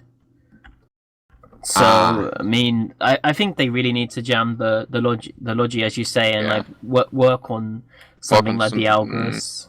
Yeah, I think they need to jam the Logi, try and kill some support. I think that's literally anything. But if those jams failed, they're going to have a really hard time in just getting rid of anything, really. Because, like you said, the DPS is so low, they won't be able to break anything. So, this is the problem with... This is why I'm not a big fan of, like, EC setups. Because it just becomes just RNG, you know? Like, it becomes, like, if the RNG gods are on your side, then you can do well, you know? Otherwise, you're just going to be sitting there with empty jam cycles. With that said, we've got 10 seconds on the clock, and... I think that definitely the Scram scene team are gonna fly in. Like if I was them, I'd just get in. Like they don't have the DPS and the match is on the way. Yeah, unfortunately, we're probably not going to see an MJD from the Hyperion this time because of the angles the teams have warped into. I believe they're in like the closest angle possible, so they're only 50k from each other. Yeah, they're really close. We got EC coming off the Scorpion onto the Hyperion, not the Logi. I'm seeing the effects. And the Harbinger, so not on the Logi. I'm seeing the effects onto the Harbinger and the Logi, which is interesting. We've got Tristan taking damage. So I guess what they're hoping to do is kill the Tristan and the Algus, I guess, through the Logi reps from the Augur. I mean, the Augur does only have the small remote reps instead of the X-Cura. And the X-Cura was actually banned by pretty freaking reluctant, so maybe they have, like, rehearsed this strategy of, you know, just forcing them to bring a, like, weaker remote rep Logi. Yeah, the band's really interesting because Scram Screen banned like some nice Mimtar shield ships, and then we've got the Executor ban, which is like the linchpin of the setups. And as you say, like the Tristan is going to die. He's going too far from the Augur. He's probably in fall off, I guess, with the reps. Saying that, now the Algus from pretty freaking reluctant is taking a lot of damage, and he's actually scrammed by the other Algus. Although the Tristan is hovering just in structure. He's just burnt back to the Augur to get into optimal range, but I think that Algos is not long for this world on the pretty freaking reluctant side. I think he's on top of a Hyperion right now. That isn't jammed, I think. Yeah, he's not jammed, so he's Yeah, definitely he's not definitely long not for this world. jammed because he just Yeah. got a scram. Yeah, he's definitely not long for this world. But as we say that though, the Algos drops on the other team right next to this current Algos. So both Algos, I think, are going to die, or not. Yes, he will. Oh, Sarek is hanging in there. He's hanging See, in. it looks like they're going for the Harbinger now. Yeah, I think this Algos might survive somehow. Oh god, he's on literally. Oh, he's on like 10% structure. Come on, this is where dreams are made of. Come on, you can survive. Get the transversal up. He is. I think he's not even scrammed and weapon anymore. He's fine. The Hyperion is jammed. There we go. That's why nothing's happening anymore. Yeah, they killed the Algus, which is what had the initial scram, and then with the Hyperion jammed, it's just able to get away. Tristan is taking damage from the Harbinger. He's not getting any reps. I think the Olga is jammed as well. Yeah, he is jammed. I'm not seeing anything coming from him. So the Tristan goes down. To see this. Oh. Yeah, it's really a really bad thing about when you're fighting against an ECM setup is like when you start losing ships, it's like really easy for like an ECM team to snowball. This is the Because thing. there's less Yeah. things to jam now, so they can focus more jammers onto more ships. It's always the beginning. Like it's always the beginning, isn't it? It's the hardest at the start to just trying to find a way in, isn't it? And once you've got this is the opening that they want. They want to now start to pile all the jams onto the Olga and the Hyperion. When you say, just ignore the Harbinger. I think they can just jam everything else and kill the Harbinger, which is what they're doing. But with that said, Yeah, we're seeing the Harbinger is actually going down. I guess the Augur must be jammed. It's not able. Well, he's getting remote reps now. I think I think the Hyperion's actually going for the Harbinger now, and he is actually dying pretty well. I mean, he's getting reps, but he's dying through the remote reps. yeah, with the Harbinger's going to die. I think that they might. I don't think he's going to tank. I think it's over when the Harbinger's dead because they only have to focus jams now on the Hyperion basically, and just clean up. Yeah, the Harbinger does go down, but maybe he can try and scrape some points away. We'll maybe see. I mean, Scram seem pretty freaking reluctant. They really need the points, so they need to kill everything, don't they? Which is really good for them. This has been a good showing for them. They need to get max points on all their teams because they're in third place. They're just behind the P-Horde team, so they need to get everything. Great showing by them. A kind of a quirky setup, would you say? Yeah, I mean, it definitely could have gone wrong for them. I think if the Algus had died, it might have been a bit different. Yeah, I think you're right there. I think that it was whoever lost ship first, you know. And it was sort of there's a luck. I think the jam on the Hyperion that stopped the scram on the Algos maybe helped. I don't know. With that said, they're going straight for the Augur. I think that's a good move. Yeah, just jam the Hyperion, kill the Ogre, Yeah. and then you can just kill him at your leisure, really. Yeah, I think that they got the Algos on top of the Hyperion. Just he's just keeping them happy there, and everything else is going around and just going to kill the Augur. The Augur has got a good tank there, hasn't he? He could, but I don't think he's long for this world.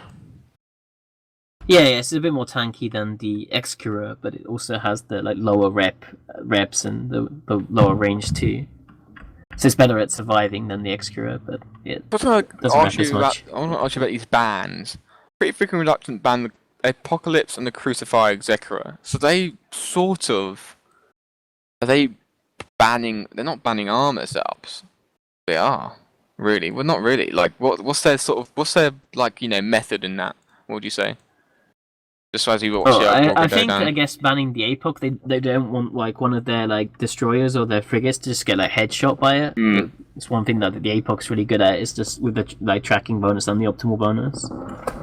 Yeah, it's a if shame you get to your see... Algus headshot, then it's really hard to come back. I think as an ECM pilot. Yeah, I think that good banning from them, good setup, good execution. Just to keep it together, because obviously there's a Scorpion pilot, everyone's sort of, waiting on your go, waiting for you to say you got jams or something, to switch to kill something, so it's a good setup. They're going for the Hyperion, but I think that it might take a while to kill him. They haven't really got much DPS, but they'll definitely kill him. I think they've got plenty of time. Yeah, they've got ages, they've got 4 minutes left, so he's definitely going to go down. Yeah, I think they can probably kill him. Is good, yeah. But we'll see. He's going to 81% armor, but we had an ISD in the system who couldn't remove the drones, so these drones are unmovable that are staying on the grid. Unfortunately, he is starting to go down 50% armor, and with that, we're going to have pretty freaking reluctant. Going to get the max points, which is what they need. Be good for them. The next they got another match. Do they have another match later on? No, they don't. Oh no, this is their last match today. Double Yeah, 15. So they got the max they can hope for. Yeah, and they will. This match result will actually put them ahead of Johnny and Sons, so they're actually guaranteed at least second at this point, I think. Of course, CleverGirls have not played. If CleverGirls do very well in both of their matches, then CleverGirls can beat them, I believe. Yeah, they're playing next, and they're playing the last match as them. So it's gonna be so close, isn't it? This tournament. I think it's I believe if Pretty Freaking Reluctant actually gets to 15 from this, CleverGirls actually have to get 15 in both of their matches. Oh, that must be an absolute nightmare. They're probably watching this thinking, "Oh, Jesus, we got to get all the max points." Oh, with that being said, Hyperion is still trying to hold on. He's still repping. I saw 2% come on his armor, so he was trying to still rep. He's got 10% structure remaining. He goes down.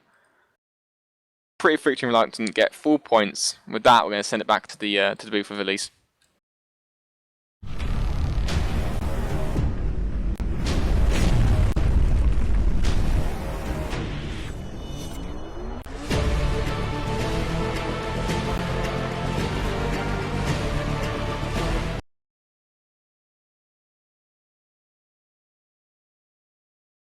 Wow, there we go.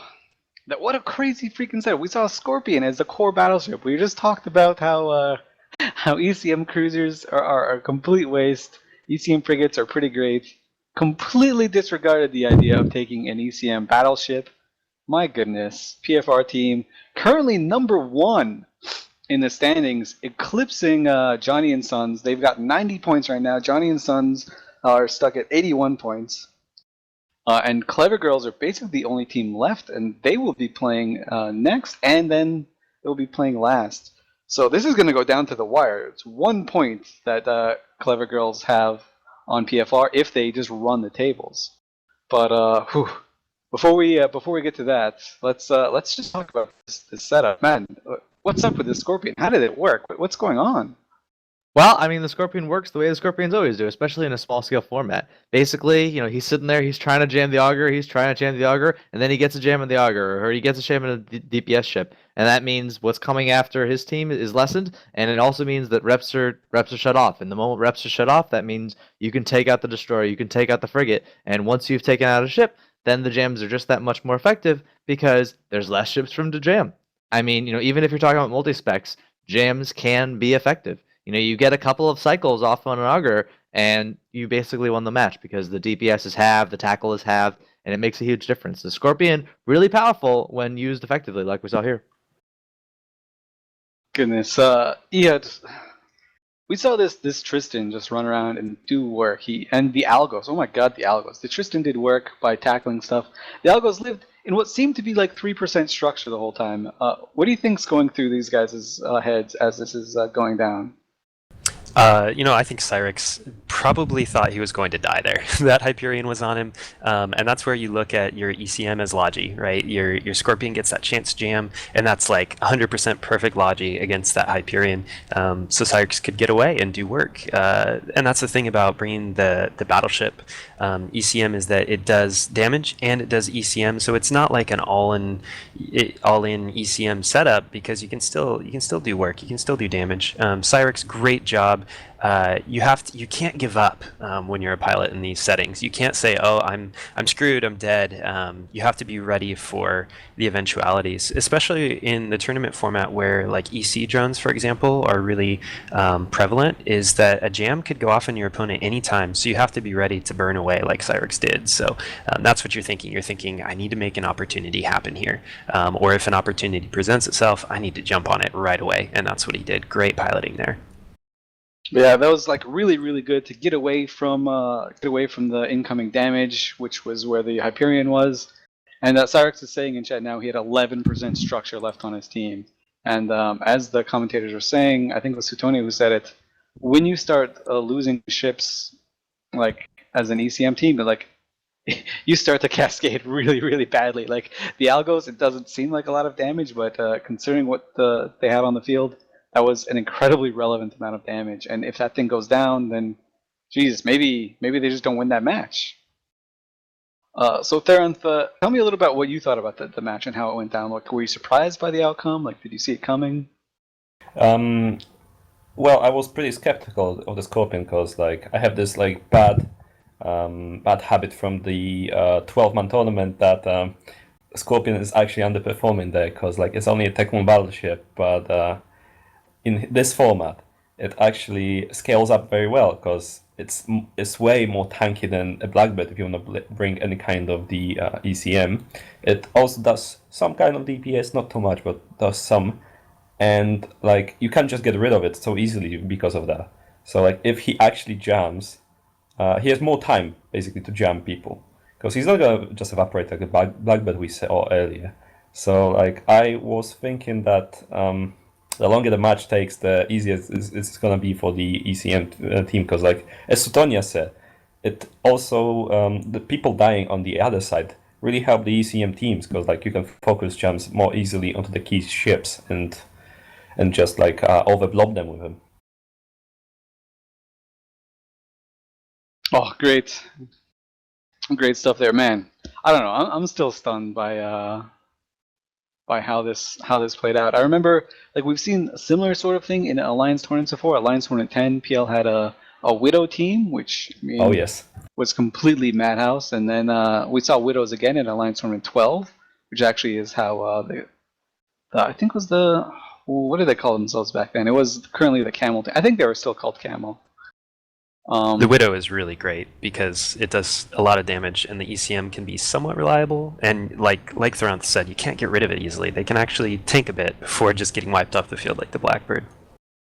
Yeah, I mean, I was really impressed, and I really love the synergy between how that worked and how like compared to how the Blackbird just failed. Like we got to see the amazingness there.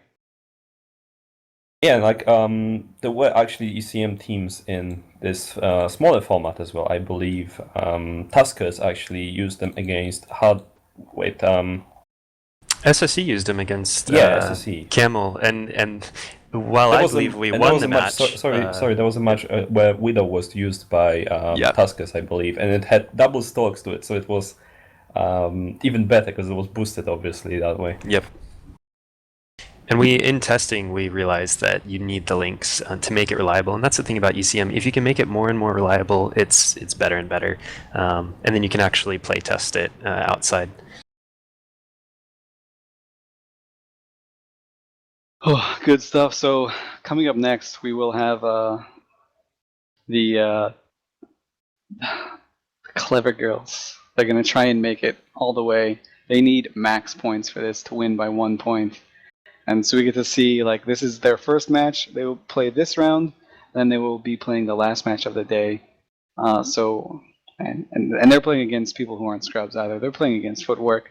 They've got Alliance Tournament Pedigree coming in. Theron, let's talk about some of these bans before we see things come in. Yes, definitely. So CleverGirls have banned Hyperion, Cyclone, and Griffin, and Team Footwork have banned Tempest, Executor, and Mollis. So we have two of pretty potent ships of the field, like banned completely. Mollis and Griffin. Griffin to the less degree because it's just so squishy. But Mollis is actually might be playing a key role in some of the setups. And then we have two big brawlers. We have Shield Brawler Tempest and a Hyperion band. So I don't know. I really like though the best band from here. This set though I think is the Executor band because it obviously forces the Augurer, and we have already talked how Augurer is in some aspects inferior to the Executor, and I think those are really important ones because the rep power is huge when all you have are rep drones and a Tech 1 Logi. Oh, great stuff! Ehud, what about the Team Footwork bans? We see just tell us more. They're kind of like. Do you have anything else that you think is kind of weird about them? Like the Tempest, we haven't really seen. Oddly enough, the Hyperion is like the most banned battleship of this entire day. So what's this Tempest? I'm guessing that we're going to see a shield setup from Team Footwork. I think we're going to see missiles because that Executor has been banned, so I wouldn't be surprised to see a Raven setup. So yeah, that's my guess.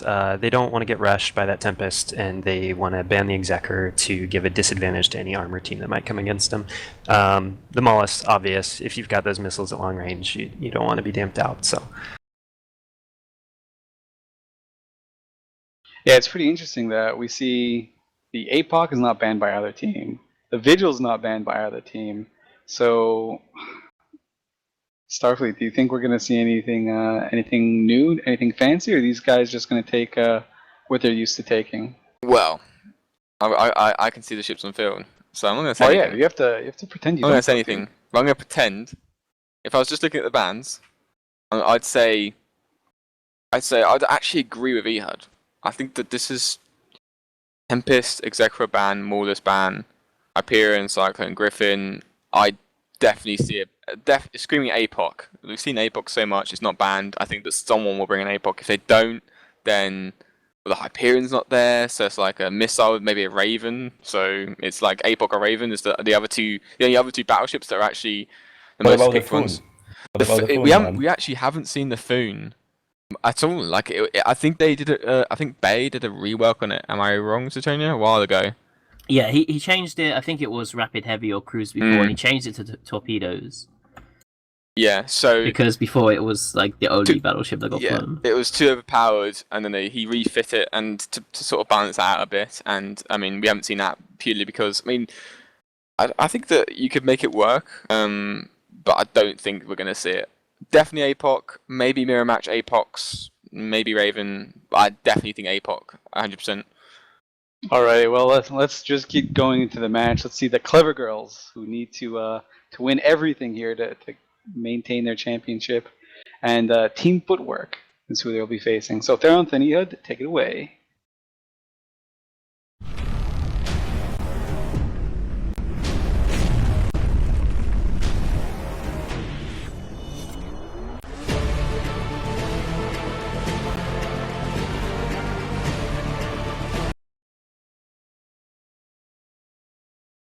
Hello, I'm Theron Valerax, and this is my accent. I'm here with Ehud, and we have a match of #CleverGirls versus Team Footwork from Kick.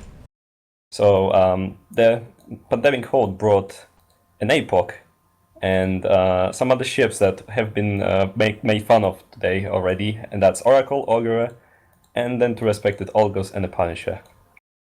And Team Footwork, Justice is Served, did actually bring the Raven Drake tower like I suspected, so but they brought the Osprey this time, so not a full DPS setup. They've got Logi on field, and they did bring the shield. How do you think this Osprey is gonna tank against this APOC? Because the APOC actually went at 0, so all of the actually CleverGirl team has walked in a little ball at the middle of the arena, and the match is actually starting right now. And it'll be good to see if Pandemic Horde goes for the quick tackle. I think they will. Yep, we've got the Punisher and the Algos burning in, trying to go get some tackle. The tower is running away. The Osprey already got like one boost full. Yeah, it's gonna hit hard soon by those lasers, getting hit really hard. The DPS is gonna land like that. He's gonna hit armor soon. Oh, he's already in armor, half armor almost. Meanwhile, they are trading for some DPS is landing on the Algos, but it seems like the Oracle is the DPS primary. If Kick loses this Osprey, it's going to be really rough. We'll see if he can hold on, but I really doubt it. The Oracle is getting reps. He's closer to his reps, and one more volley. Going to have an easy time. Well, Oracle is actually half armor now, because it's not the tankiest ship in the bunch, and the Augurer is not the best Logi out there in terms of the rep amount. So we might actually see this Osprey outlive the Oracle. It's possible. What we see, he goes down quickly. The DPS ships, the APOC burning in towards him, trying to keep him in range, and knocked him down. So next is probably going to come the Vigil, and if they can get that Vigil out, application is going to be rough. But there goes the Oracle. Down. Yep, and that's a sizable chunk of DPS for the Horde team. Yeah, and the Algo's now taking damage. We'll see if the Augurer can hold him. The Augurer is a bit behind his team. He's having a hard time maybe getting reps onto the Algos at this point. He has some but they're pretty close. ECM drones on him, but I don't think that's the issue because I still see the rep effect going out. However, take a look at this Vigil that's actually sneaking up on the Augurer. So we might see the primary switch soon enough after these Algos goes down. Yeah, we might see that. The Algos might go down. Interesting that the tower's not taking more damage. I would think with the Algos having tackled the tower, they would have been trying to focus him down, but Algos is gone. This Vigil actually burned back a little bit. I think they need to actually start shooting the either the Augurer or go for just ignore the Punisher, go for the Apocalypse. Yeah, and as I say that, there's some shield damage on the Augurer. Let's see if it's gonna actually stick anywhere. Drake is actually like below we see 30% shield right now, so I think this is the time for the visual pilot to go and web this Augurer down if they want to trade efficiently. Yeah, I do think that would be a good choice. It looks like it's just kind of a chase all over. Everyone's split up, which is decently good choice by Team Kick since they don't have any Logi. They can kind of move all over the field, don't have to worry about transversal, just keep it in range. Drake, though, taking a lot of damage now from that APOC. But he's going into armor. Yep, Augur's webbed down now. See how much the DPS is going to increase from just a single web over here. Yeah, he's taking hits, but that Drake's going to go down. If the Drake goes down, that's a lot of DPS off that team. We'll see if the Raven can take the Augur out. But Raven versus APOC, what do you think? Who's going to win that DPS race? If the Augur goes down, I think the Raven sporting some kind of a local tank might have a decent chance just outliving the Apocalypse. And those cruise missiles are going to actually apply quite a decent damage to the battleship if he loves Furies. So if it goes down to the Raven versus APOC, I think they have both that decent chances. However, this Augur is just not dying. Look at that. Yeah, they just can't get him, and the Vigils now had to leave the Augur. He's not webbed anymore. He does have ECs on him. We'll see if he gets gemmed out.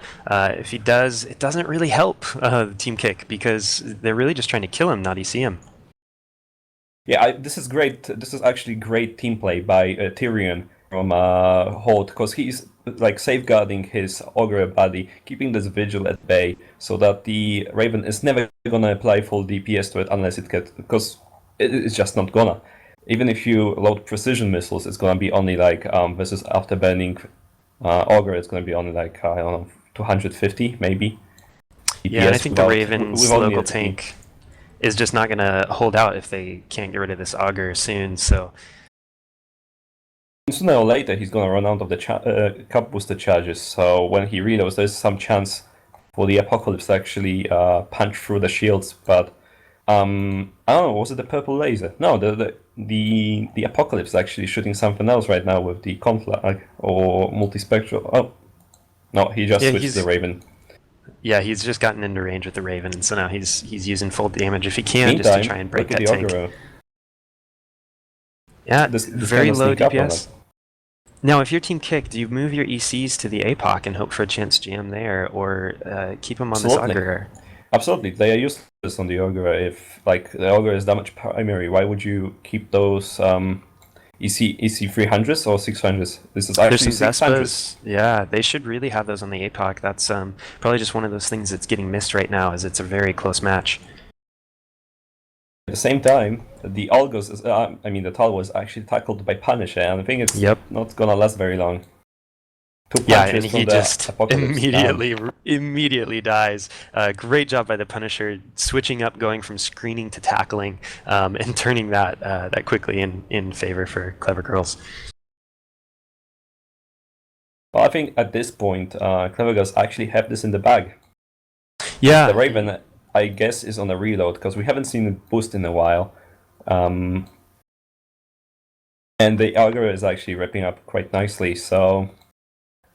Surprising that the Augur is doing so well. Despite the ban of the Executor, they use the Augur to great effect, so... Great job, CleverGirls. This is the tankier of the two. However, it already almost got some structure damage. So it really, really low on armor. It was like 20%, even, I don't know if even less. So there was a chance for them to actually kill that stuff and maybe take the match, but this feels like deja vu from the other match where, from the last weekend, where the Vigil pilot also was too timid with his web and didn't go in on time. for the Logi to actually go down. And you've got to admit that the advantage, the Logi advantage, is clearly in CleverGirls' favor. So that Vigil is going to feel timid because there's no Osprey there to pick him up. If he gets tackled down, he's kind of toast. So yeah, but you have to do this sometimes because you do. You don't, then you don't break in, and even if you die, then you actually tried. So. Mm-hmm. Yeah, it's one of those situations where you can't. You got to go for the greater good of the team. And right there, when the augur was at his lowest, would have been the time to do that. Just hold on to that augur and try to break him. Do you think that this is one of the skills that the player has to develop in the tournament setting? That you have to know when to trade efficiently. Mm-hmm. And the Raven switched to the APOC, which I don't think is going to work out that well for him. APOC's going to be able to receive reps from the augur, who's now repped up a decent bit. So I think definitely CleverGirls is going to finish this match with the win.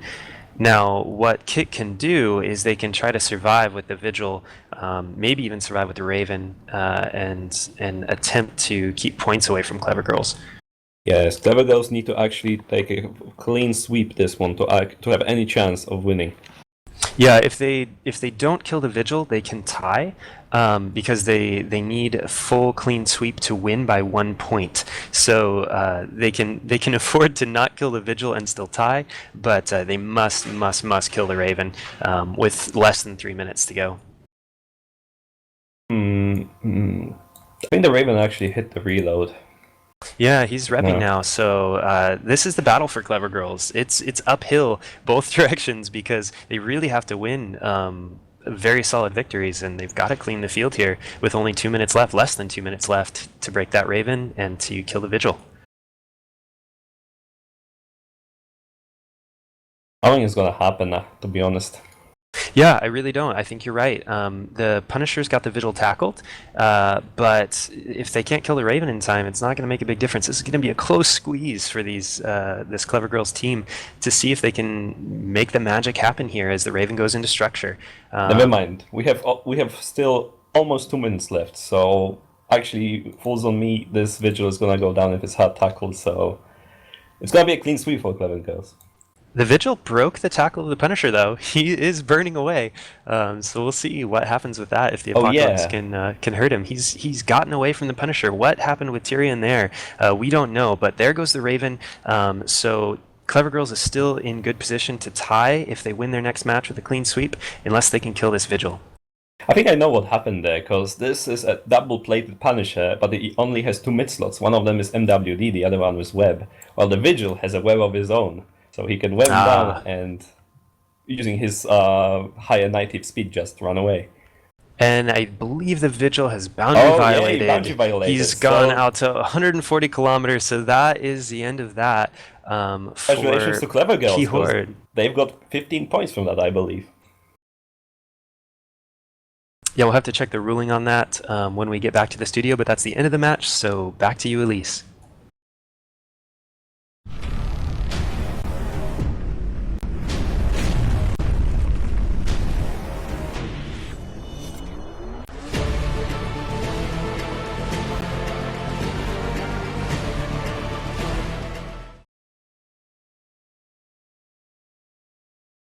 Oh, CleverGirls taking it down to literally the last 10 seconds of the match to see if they could do it. Man, I don't know why they gotta do it just like that. They're doing me dirty. My heart is in pain right now.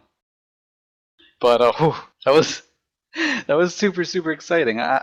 This is a team that we saw before from Horde, and they did amazing work against that Osprey. Did some trading. Oh, man, tell me about how this went down.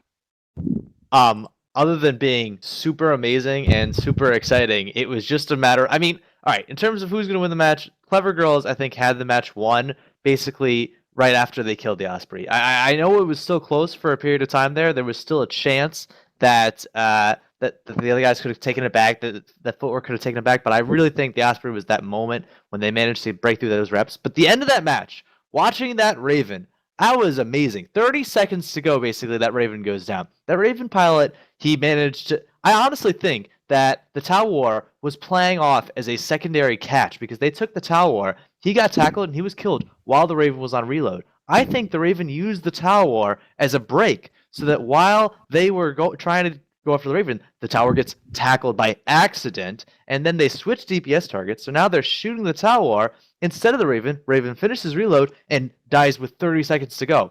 That a little bit more effective. Tower lasts a little bit longer. That Raven never dies. That was an awesome match.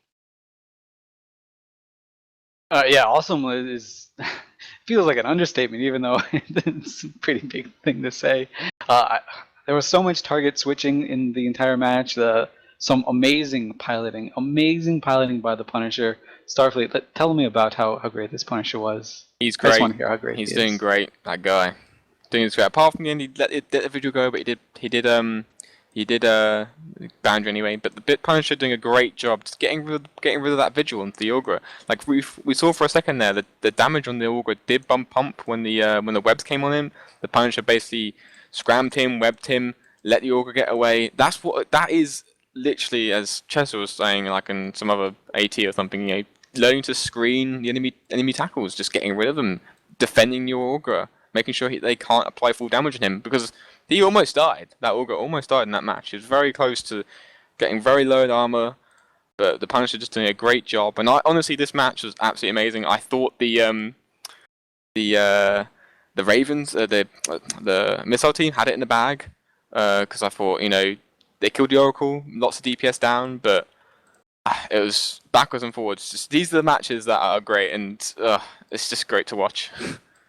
Yeah, you were saying that it was right on the razor's edge between the Oracle dying and the Osprey dying. If one died first, then the other team probably had a massive advantage, and everything would swing based on that, like maybe 5 freaking seconds. I was watching. Sutonia.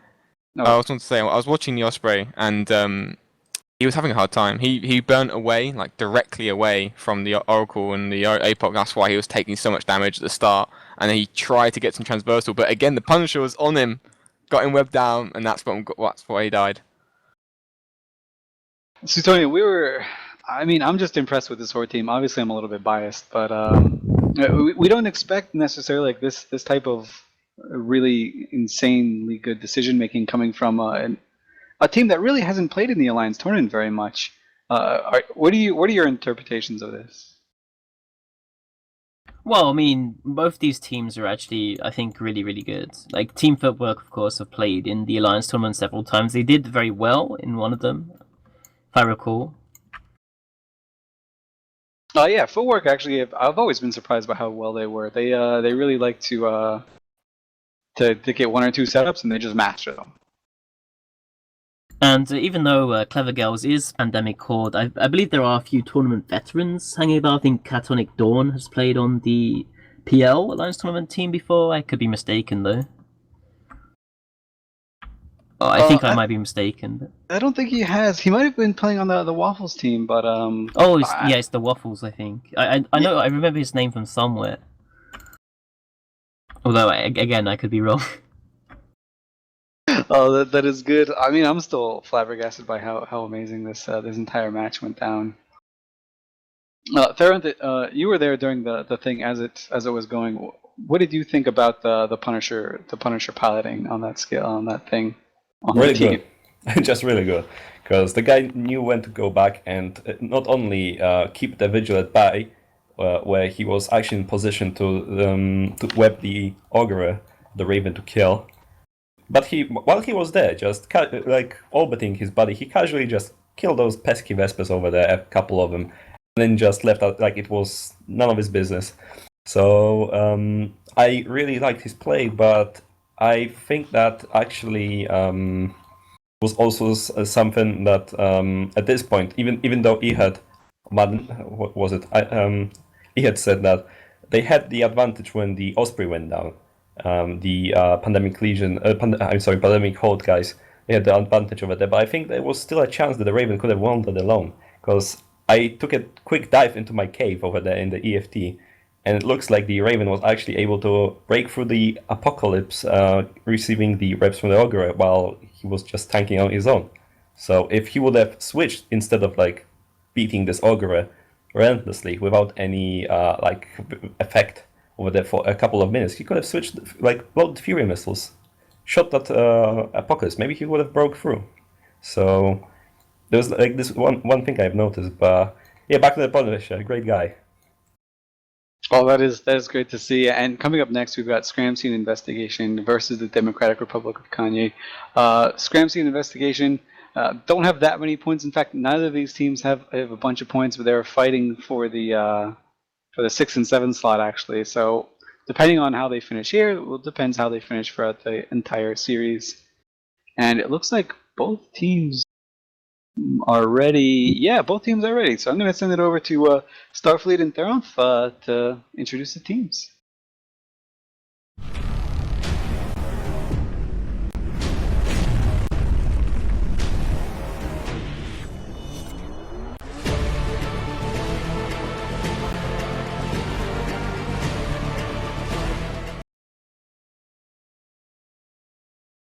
Welcome back, ladies and gentlemen. I'm Starfleet Commander. I'm here with Theron Valarax. I'm going to introduce the Scram Scene Investigations team for you. We've got an APOC, Executor, Harbinger, Algos, Tristan, and I think I'm missing something. No, that's everything. Theron, why don't you tell us what everything we brought?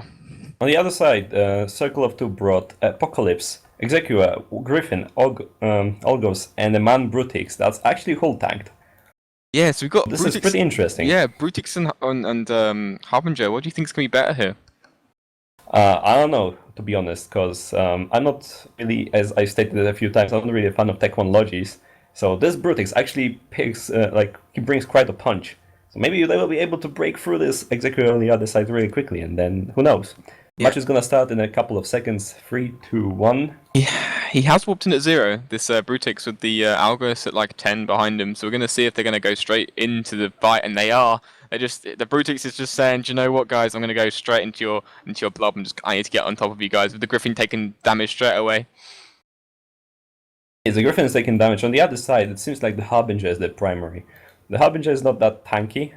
With this fitting, it has 3 hit sinks and 1 plate and ENM, so not that much of a tank. We'll see how it holds out. The Brutix is now closing in on the Harbinger. He's going to be on top of him in a second, so we're going to start to see the damage coming up on top. But the Algos... He's actually getting primaried now. Brutix is whole tank to move. He's getting wrecked though, even with the little... It might prolong his life, maybe, but I don't know, maybe that this might be a new meta. Not for long. He's got on top of this Harbinger, but we'll see now, because he's sitting right over like 60% of his structure, and Harbinger is already half his armor. So he's melting. I think the Harbinger is actually gonna die before the Brutix. I think you're absolutely right. I think the DPS and the Brutix and the APOC is a bit too much for this Harbinger to tank, and after this...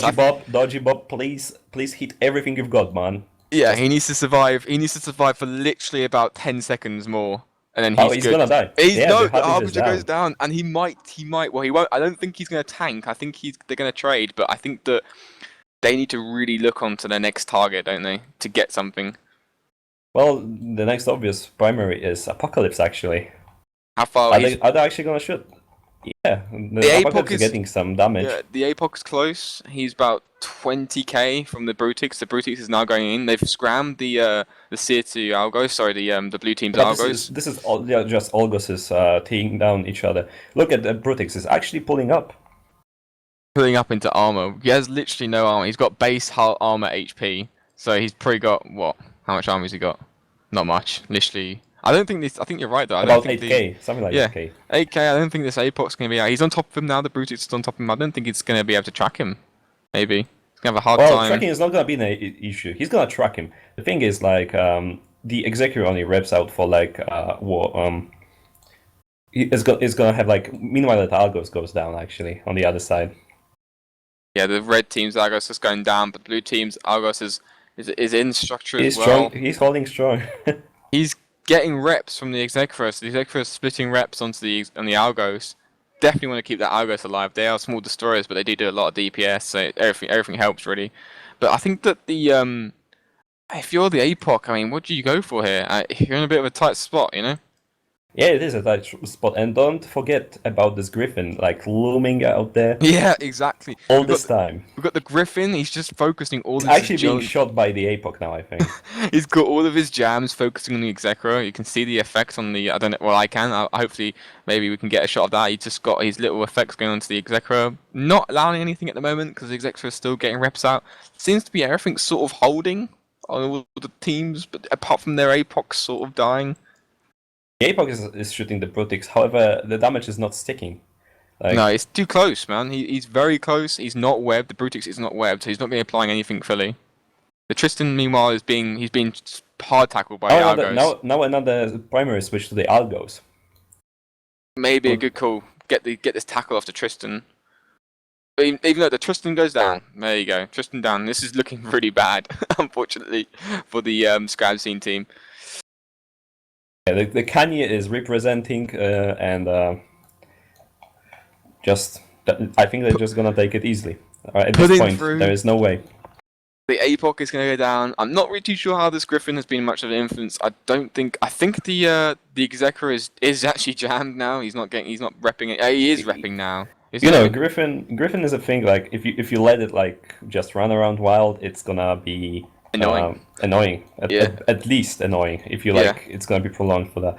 And actually, there is one thing that people tend to forget. Like this Executor is like looks like something like 25, maybe 30 kilometers. Is that already in fall off for the reps? Yeah, he's about 40 to 50k from the APOC, so he's in fall off. And the APOC goes down. For the people that might not be aware of that, there was a change, maybe not that recent, but not that far ago as well, that made the reps actually depend on the optimal and the fall off.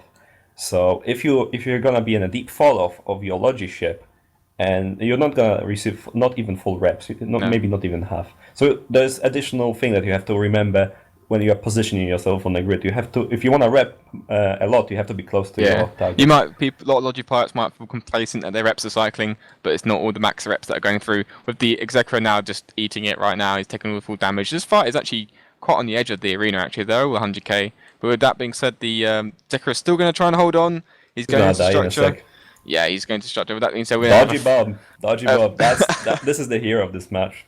Dodgy Bob in the Brutix, literally holding on for dear life in his 11% structure. What a player. For that, we're going to send it back to Elise to discuss the absolute plays from the Brutix.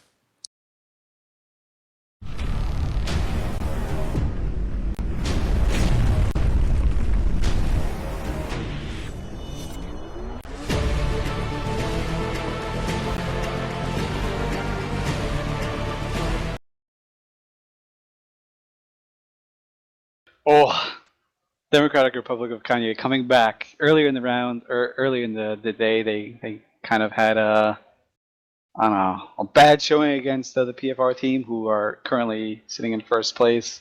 But CO2 showing that they've got that Life of Pablo going, getting full points here. Demolishing Scram's investigation with Dodgy Bob surviving in his structure tank Brutix with 11% structure. Man.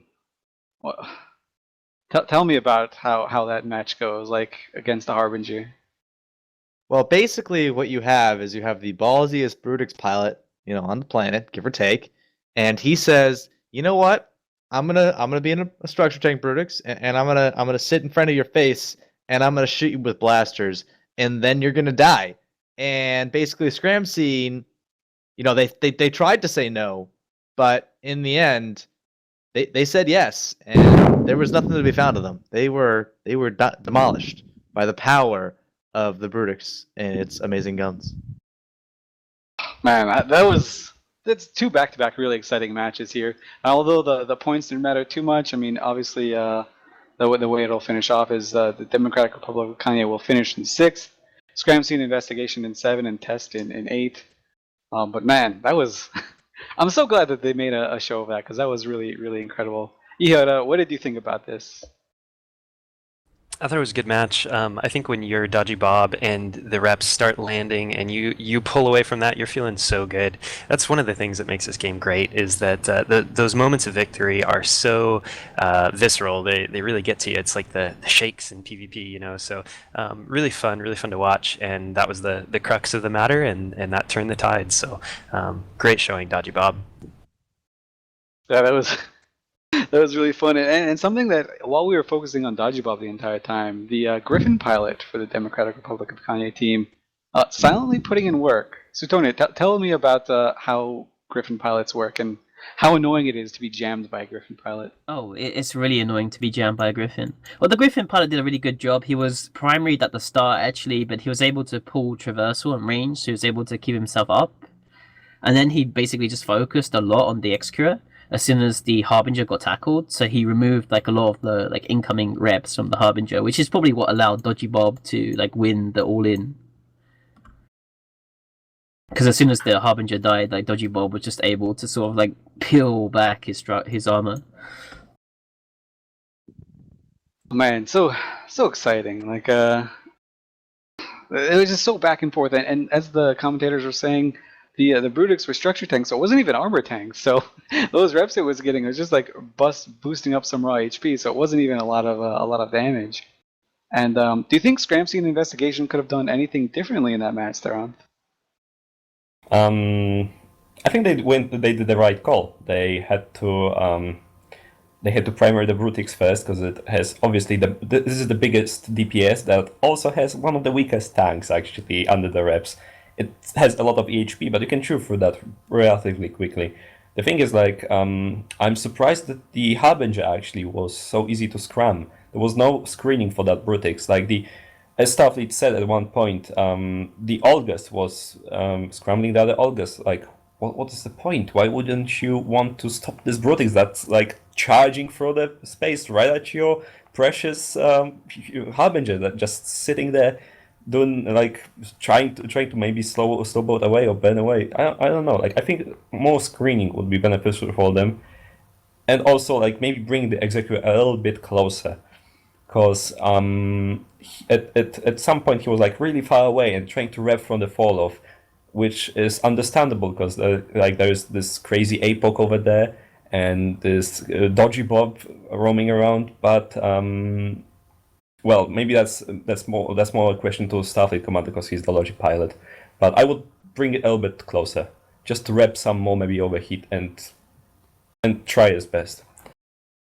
All right, Starfleet. That's a pretty good segue to you. The logic piloting on the teams, like as Theron was saying, tell me about this. Tell me about the warp and angles and everything, and how it moved around. Well, as Stone said, like the logi changes, the fall off, it can really people like some logi pilots, and it's happened to me as well. Like as a logi pilot for my team, like sometimes you just sort of you've been living with the old way, and you just think that I'm giving reps, it's all good and good to go, and but you're not actually giving like full reps. You're giving probably like 30% of your actual full reps. So positioning for the logi pilot is absolutely key, and making sure that you are in range. I believe that in this match the warpins were relatively they were 50k, weren't they, from the Brutix because he went at 0. So like he did a right move. He moved away at the start, which was good. But I think that maintaining positioning whilst the fight's going on is very hard. And honestly, I think the logi being a logi in this format is very hard and is the toughest job in the setup. All right. Well, now we have it. We have the final match that's going to determine literally everything about this season. Everything hinges on the result of this between CleverGirls and Scrub Squad. CleverGirls need basically a clean sweep to win. They can tie if they miss a frigate, but if they don't kill absolutely everything but a frigate, they come in second. Scrub Squad, they've got some pride to play for over here. They're sitting currently, I believe, in 5th place, it looks like. And they can make it all the way up to 4th with a win here. Actually, no, they're in 4th place right now. So they can make it to 3rd even if they win. Unless I am high, which I might be, who knows? Who knows? But because we've got a great match going, gonna not take any time away from it at all. We're gonna go straight into it. It is Scrub Squad versus the CleverGirls.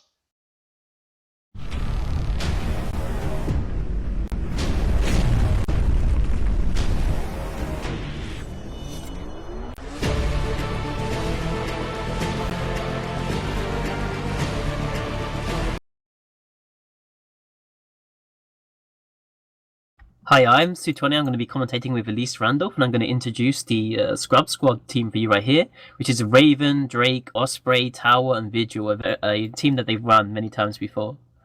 Oh, thank you guys so much. And I'm Elise Randolph, introducing the CleverGirls team, my boys in Horde. And they're taking something that we've seen before. They've got an APOC, Oracle, Algos, Executor, and Punisher. They've swapped actually no, they haven't swapped the piloting at all before. This is basically a mirror match from what we saw in the 5th match. Yeah, except they have the Executor instead of an Augurer this time because it was banned.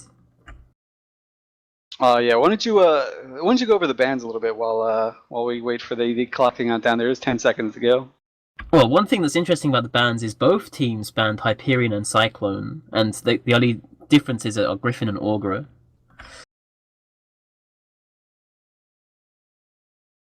All right, and we're off. Oh my goodness. Horde is sitting on the beacon at 0. Scrub Squad are 50 kilometers off, and if history is anything to go by, they're going to go for this Rylot Farron's Osprey real quick. And of course, the Osprey is going to see this, and he's already moving. And it's just like the old match where it's Oracle and Osprey, and we'll see which one dies first. Last time it was the Osprey that died first. But we'll see if Veda Blade can survive a bit longer. My goodness, this Osprey by the Scrub Squad is actually doing really amazingly well. He saw what was going on before, and he's got transversal up. He's not bleeding armor or anything. Pandemic Horde really want to see this. We're seeing a swarm of Vesper EC600s on the Veda Blade's Drake. All right, so I mean, oh my God, the Osprey is in structure right now. Oh my God, if he gets one more shot, and he's gone, and the Oracle is still up. Oh, Horde, they must be feeling really good about this right now. The Oracle is slowly going down. The Executor is doing a little bit better job repping him than the Augur did. Yeah, it might also be that flight of EC drones that Horde put onto the Drake, because I don't see any missiles coming from him, so he could be jammed. And the Drake is now tackled by the Algus of Liquid Ninja, so he's probably going to be dying pretty soon. Yep, Tyrion Heki, it looks like he's taking a little bit of damage as well in the Punisher, the hero of Horde's first match right here, and he's taking a lot of the heat, while Liquid Ninja just like kind of sneaks in through the back and tackles this Drake. Drake tackled by Algos, not something you see every day. And the Oracle is still alive! CleverGirls are playing like possessed. They really want this win. They need everything out of it. And oh my goodness, the Drake is down. There's just a Raven, a Tower, and a Vigil left. And CleverGirls have everything left alive.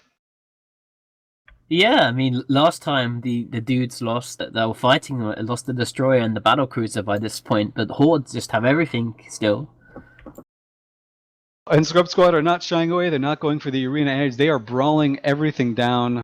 This Vigil, however, the Vigil of his Hippo Whisper is just kind of floating around in the back. There are a few drones around him, a few Warrior 1s, but he's not going in for a web.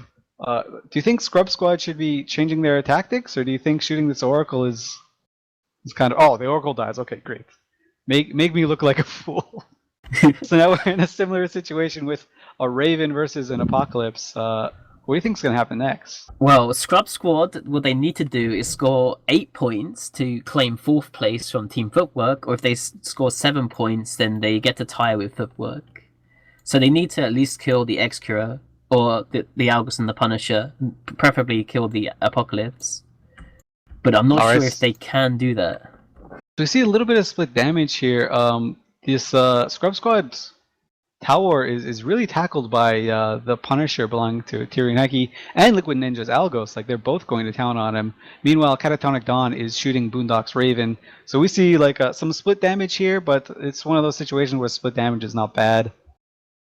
Yeah, it's kind of fine. The APOC, well, I guess when Tower's tackled, it will take damage, but I mean, it's probably better for him just to sit on the Raven. Oh, okay, Boondock is now going for the Executor. He is trying to get some points in this way. I would imagine he'd probably want to just suicide the Vigil and get a tackle on his Algos to go for more points, but it seems like he's accepted his fate. Sitting here, the Horde team led by Catatonic Dawn. My goodness, they're gonna win this whole thing by 1 point, assuming they can catch or kill this Raven and Vigil. And let's see, Raven is still going down. The Vigil's not running away. Actually, Hippo Whisperer is being a man. He's just brawling, outrageous. He's not going to the arena edge. He wants to die like a warrior. He's in fact charging the center of the arena, it looks like. So, Well, it looks like that's the good. Vigil just got tackled, so he's probably going to die pretty soon to this Algus that managed to pick him up and the Punisher. All right, and thank God for the CleverGirls team. They're not going to make me wait the entire 10 minutes and give my heart some sort of undue stress. They're just going to watch. They're just going to try and do this as fast as humanly possible. So thank you, CleverGirls. I don't want to die young. Meanwhile, Boondock's Raven is actually picking up a little bit of shield here with his local reps. They And, have swapped to the Algus. They might be able to kill him, although they do need 3 points, not 2 points, to tie with Footwork. So even if they just kill the Algus, then it's not going to do too much for them, except for Pride, which is also very important. Yeah, Pride is always a good thing, and the Vigil belonging to Scrub Squad goes down. That's all the a lot of the application for this Raven is now out in the dust. So it looks like everyone on CleverGirls is going to survive. It's one of those times where everybody lives, which is kind of nice. Oh, everyone except the Oracle that died Oh yeah, 5 minutes okay. ago. Yeah, almost everybody lives. It's kind of like everyone living, just not as good. Although, to be fair, the Oracle did live to win for a long time, so he did believe. He believed super hard, and I was actually amazed by the Scrub Squad piloting. I mean, this Horde team, we've seen it this last week, we've seen it today. They've just been nuking Logi straight off the bat when everyone takes an Osprey. But Scrub Squad did as best as I've seen a single team handle it in terms of tanking their Osprey. So props to them. Let's see the Raven go down. Oh, the Raven is down, and there you go. CleverGirls win the match, and they win the entire series. Congratulations, CleverGirls, led by Catatonic Dawn. You won the whole series by 1 point. We'll get updated standings for you and everything in a little bit. So we're gonna send it back to me, I guess.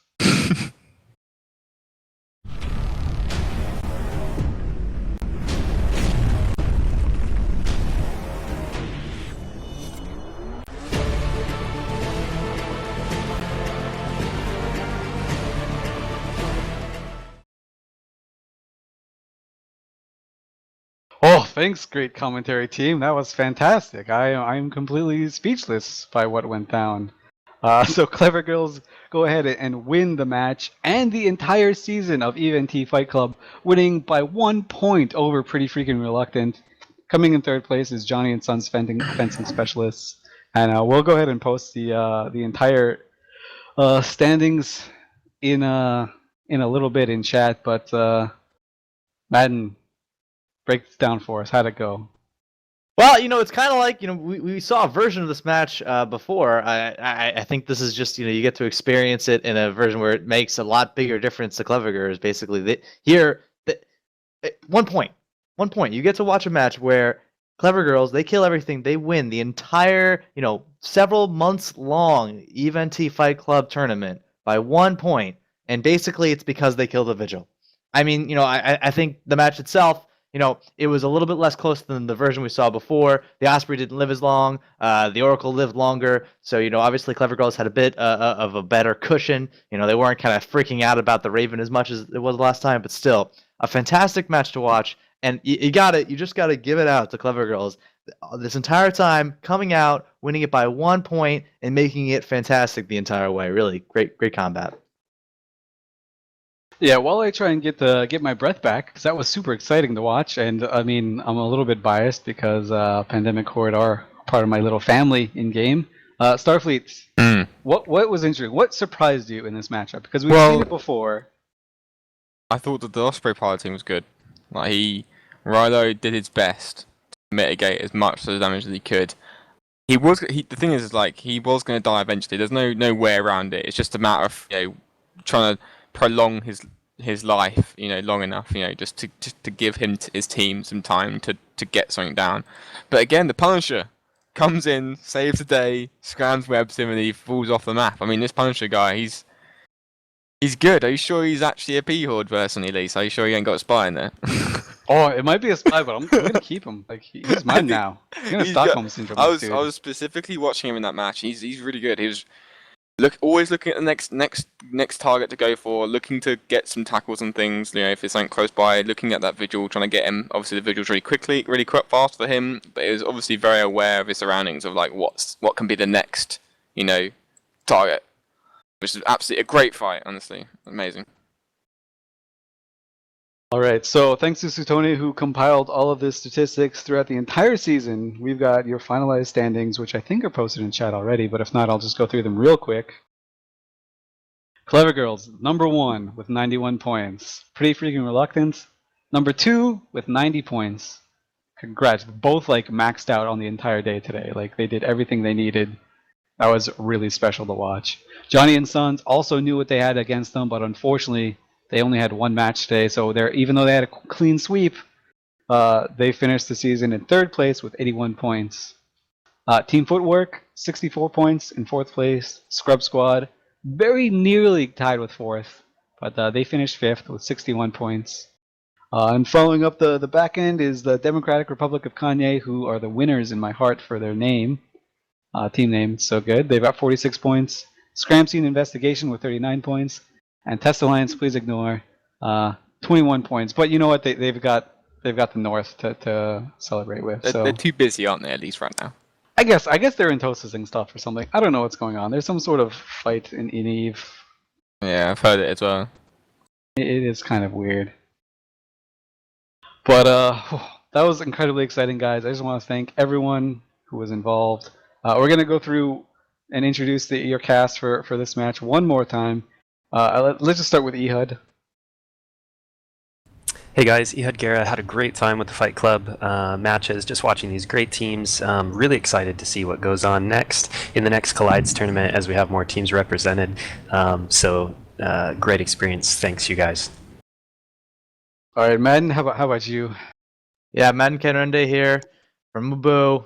Great matches, great tournament. Love Fight Club, great experience. Really excited to see how it progresses into Collides and into Collide Season 2. I think there are going to be some great teams that come out of this and into that. Obviously, CleverGirls is going to be one to watch, and I think they're going to surprise some people. Yeah, really fantastic experience. Thank you, guys. All right, Starfleet, how about you? Again, amazing. Absolutely crazy matches. Honestly, who'd have thought that P Order were going to win? The CleverGirls were going to win at the start. I mean, I knew they were. Oh, you knew, but honestly, I mean, I've been rooting them from the start. But I just thought you never think, it creeps up on you, and then they just done so well today. They've been very consistent team this tournament. Absolutely amazing. Also, got to look out for the Collides matches coming up in a couple of weeks' time. I believe it's the Saturday the 30th and May the 1st. So we got that to look forward to. But all in all, Fight Club, absolutely amazing. Yep, and oh man, this was so good. And Sutonia, why don't you tell us a little bit about not only yourself, but also like what you did for this tournament? Well, I've mostly been doing stuff in the back, like taking stats and updating the tables and that sort of thing, and producing and trying to help the teams show up on time, which of course Jane Fillan did today, and he did a great job at doing that. Yeah, I absolutely. also do commentating for Event Collides and a few other things. Indeed, and Therenth, you were kind of new to the scene. You joined in the last week here. Tell us a little bit about you. Yeah, thanks for the opportunity to actually be here and like get to talk a little bit about the game. It's really nice to see like the alliance that actually is supposed to be made up of people completely new to the game or relatively inexperienced actually take the whole season. So that was just great being here. Do you think we could leave this basement window open for a little bit more? I think he's earned it. I'm not really sure. I think I need to keep you down there. We have the Alliance tournament coming up soon. I'm sorry. We might let you have a door with some bars on it. Maybe, I don't know. I mean, I'm not really too sure if I'm ready. At least water 3 times a day. Anyways, thanks for having me here. And in the background, thanks for coming. By the way, like your commentary was spot on. It was really good analysis. But in the background, who you can't hear, the guy who's controlling the camera and making sure everything looks super pretty for everyone is Biohazard. So thanks so much, Biohazard, for staying with the team through these last 4 weeks, or four matches. I guess basically 4 months since we've been playing once a month. And Jane Fillan for kind of making sure the teams get ready, and they were basically everyone was on time. That was fantastic.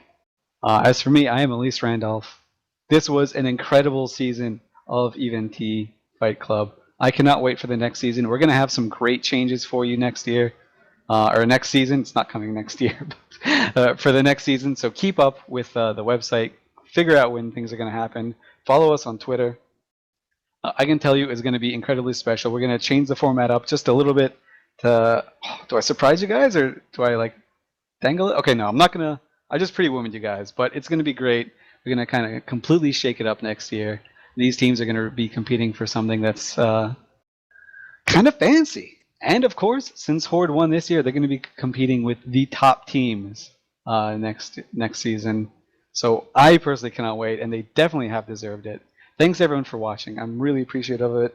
Don't forget, the end of the month is EVNT Collides, which is kind of like the best of the best. We're going to do the 3rd and 4th place match on the 30th, and then on the May 1st, we're going to do the finals match, and that is going to feature some people that are in this chat. You'll hear some of the same names commentating, see some of the same faces, but that's it for me, guys. That's it for all of us here. Thank you so much once again. We hope you enjoyed this season, and we can't wait to see you next season. So long!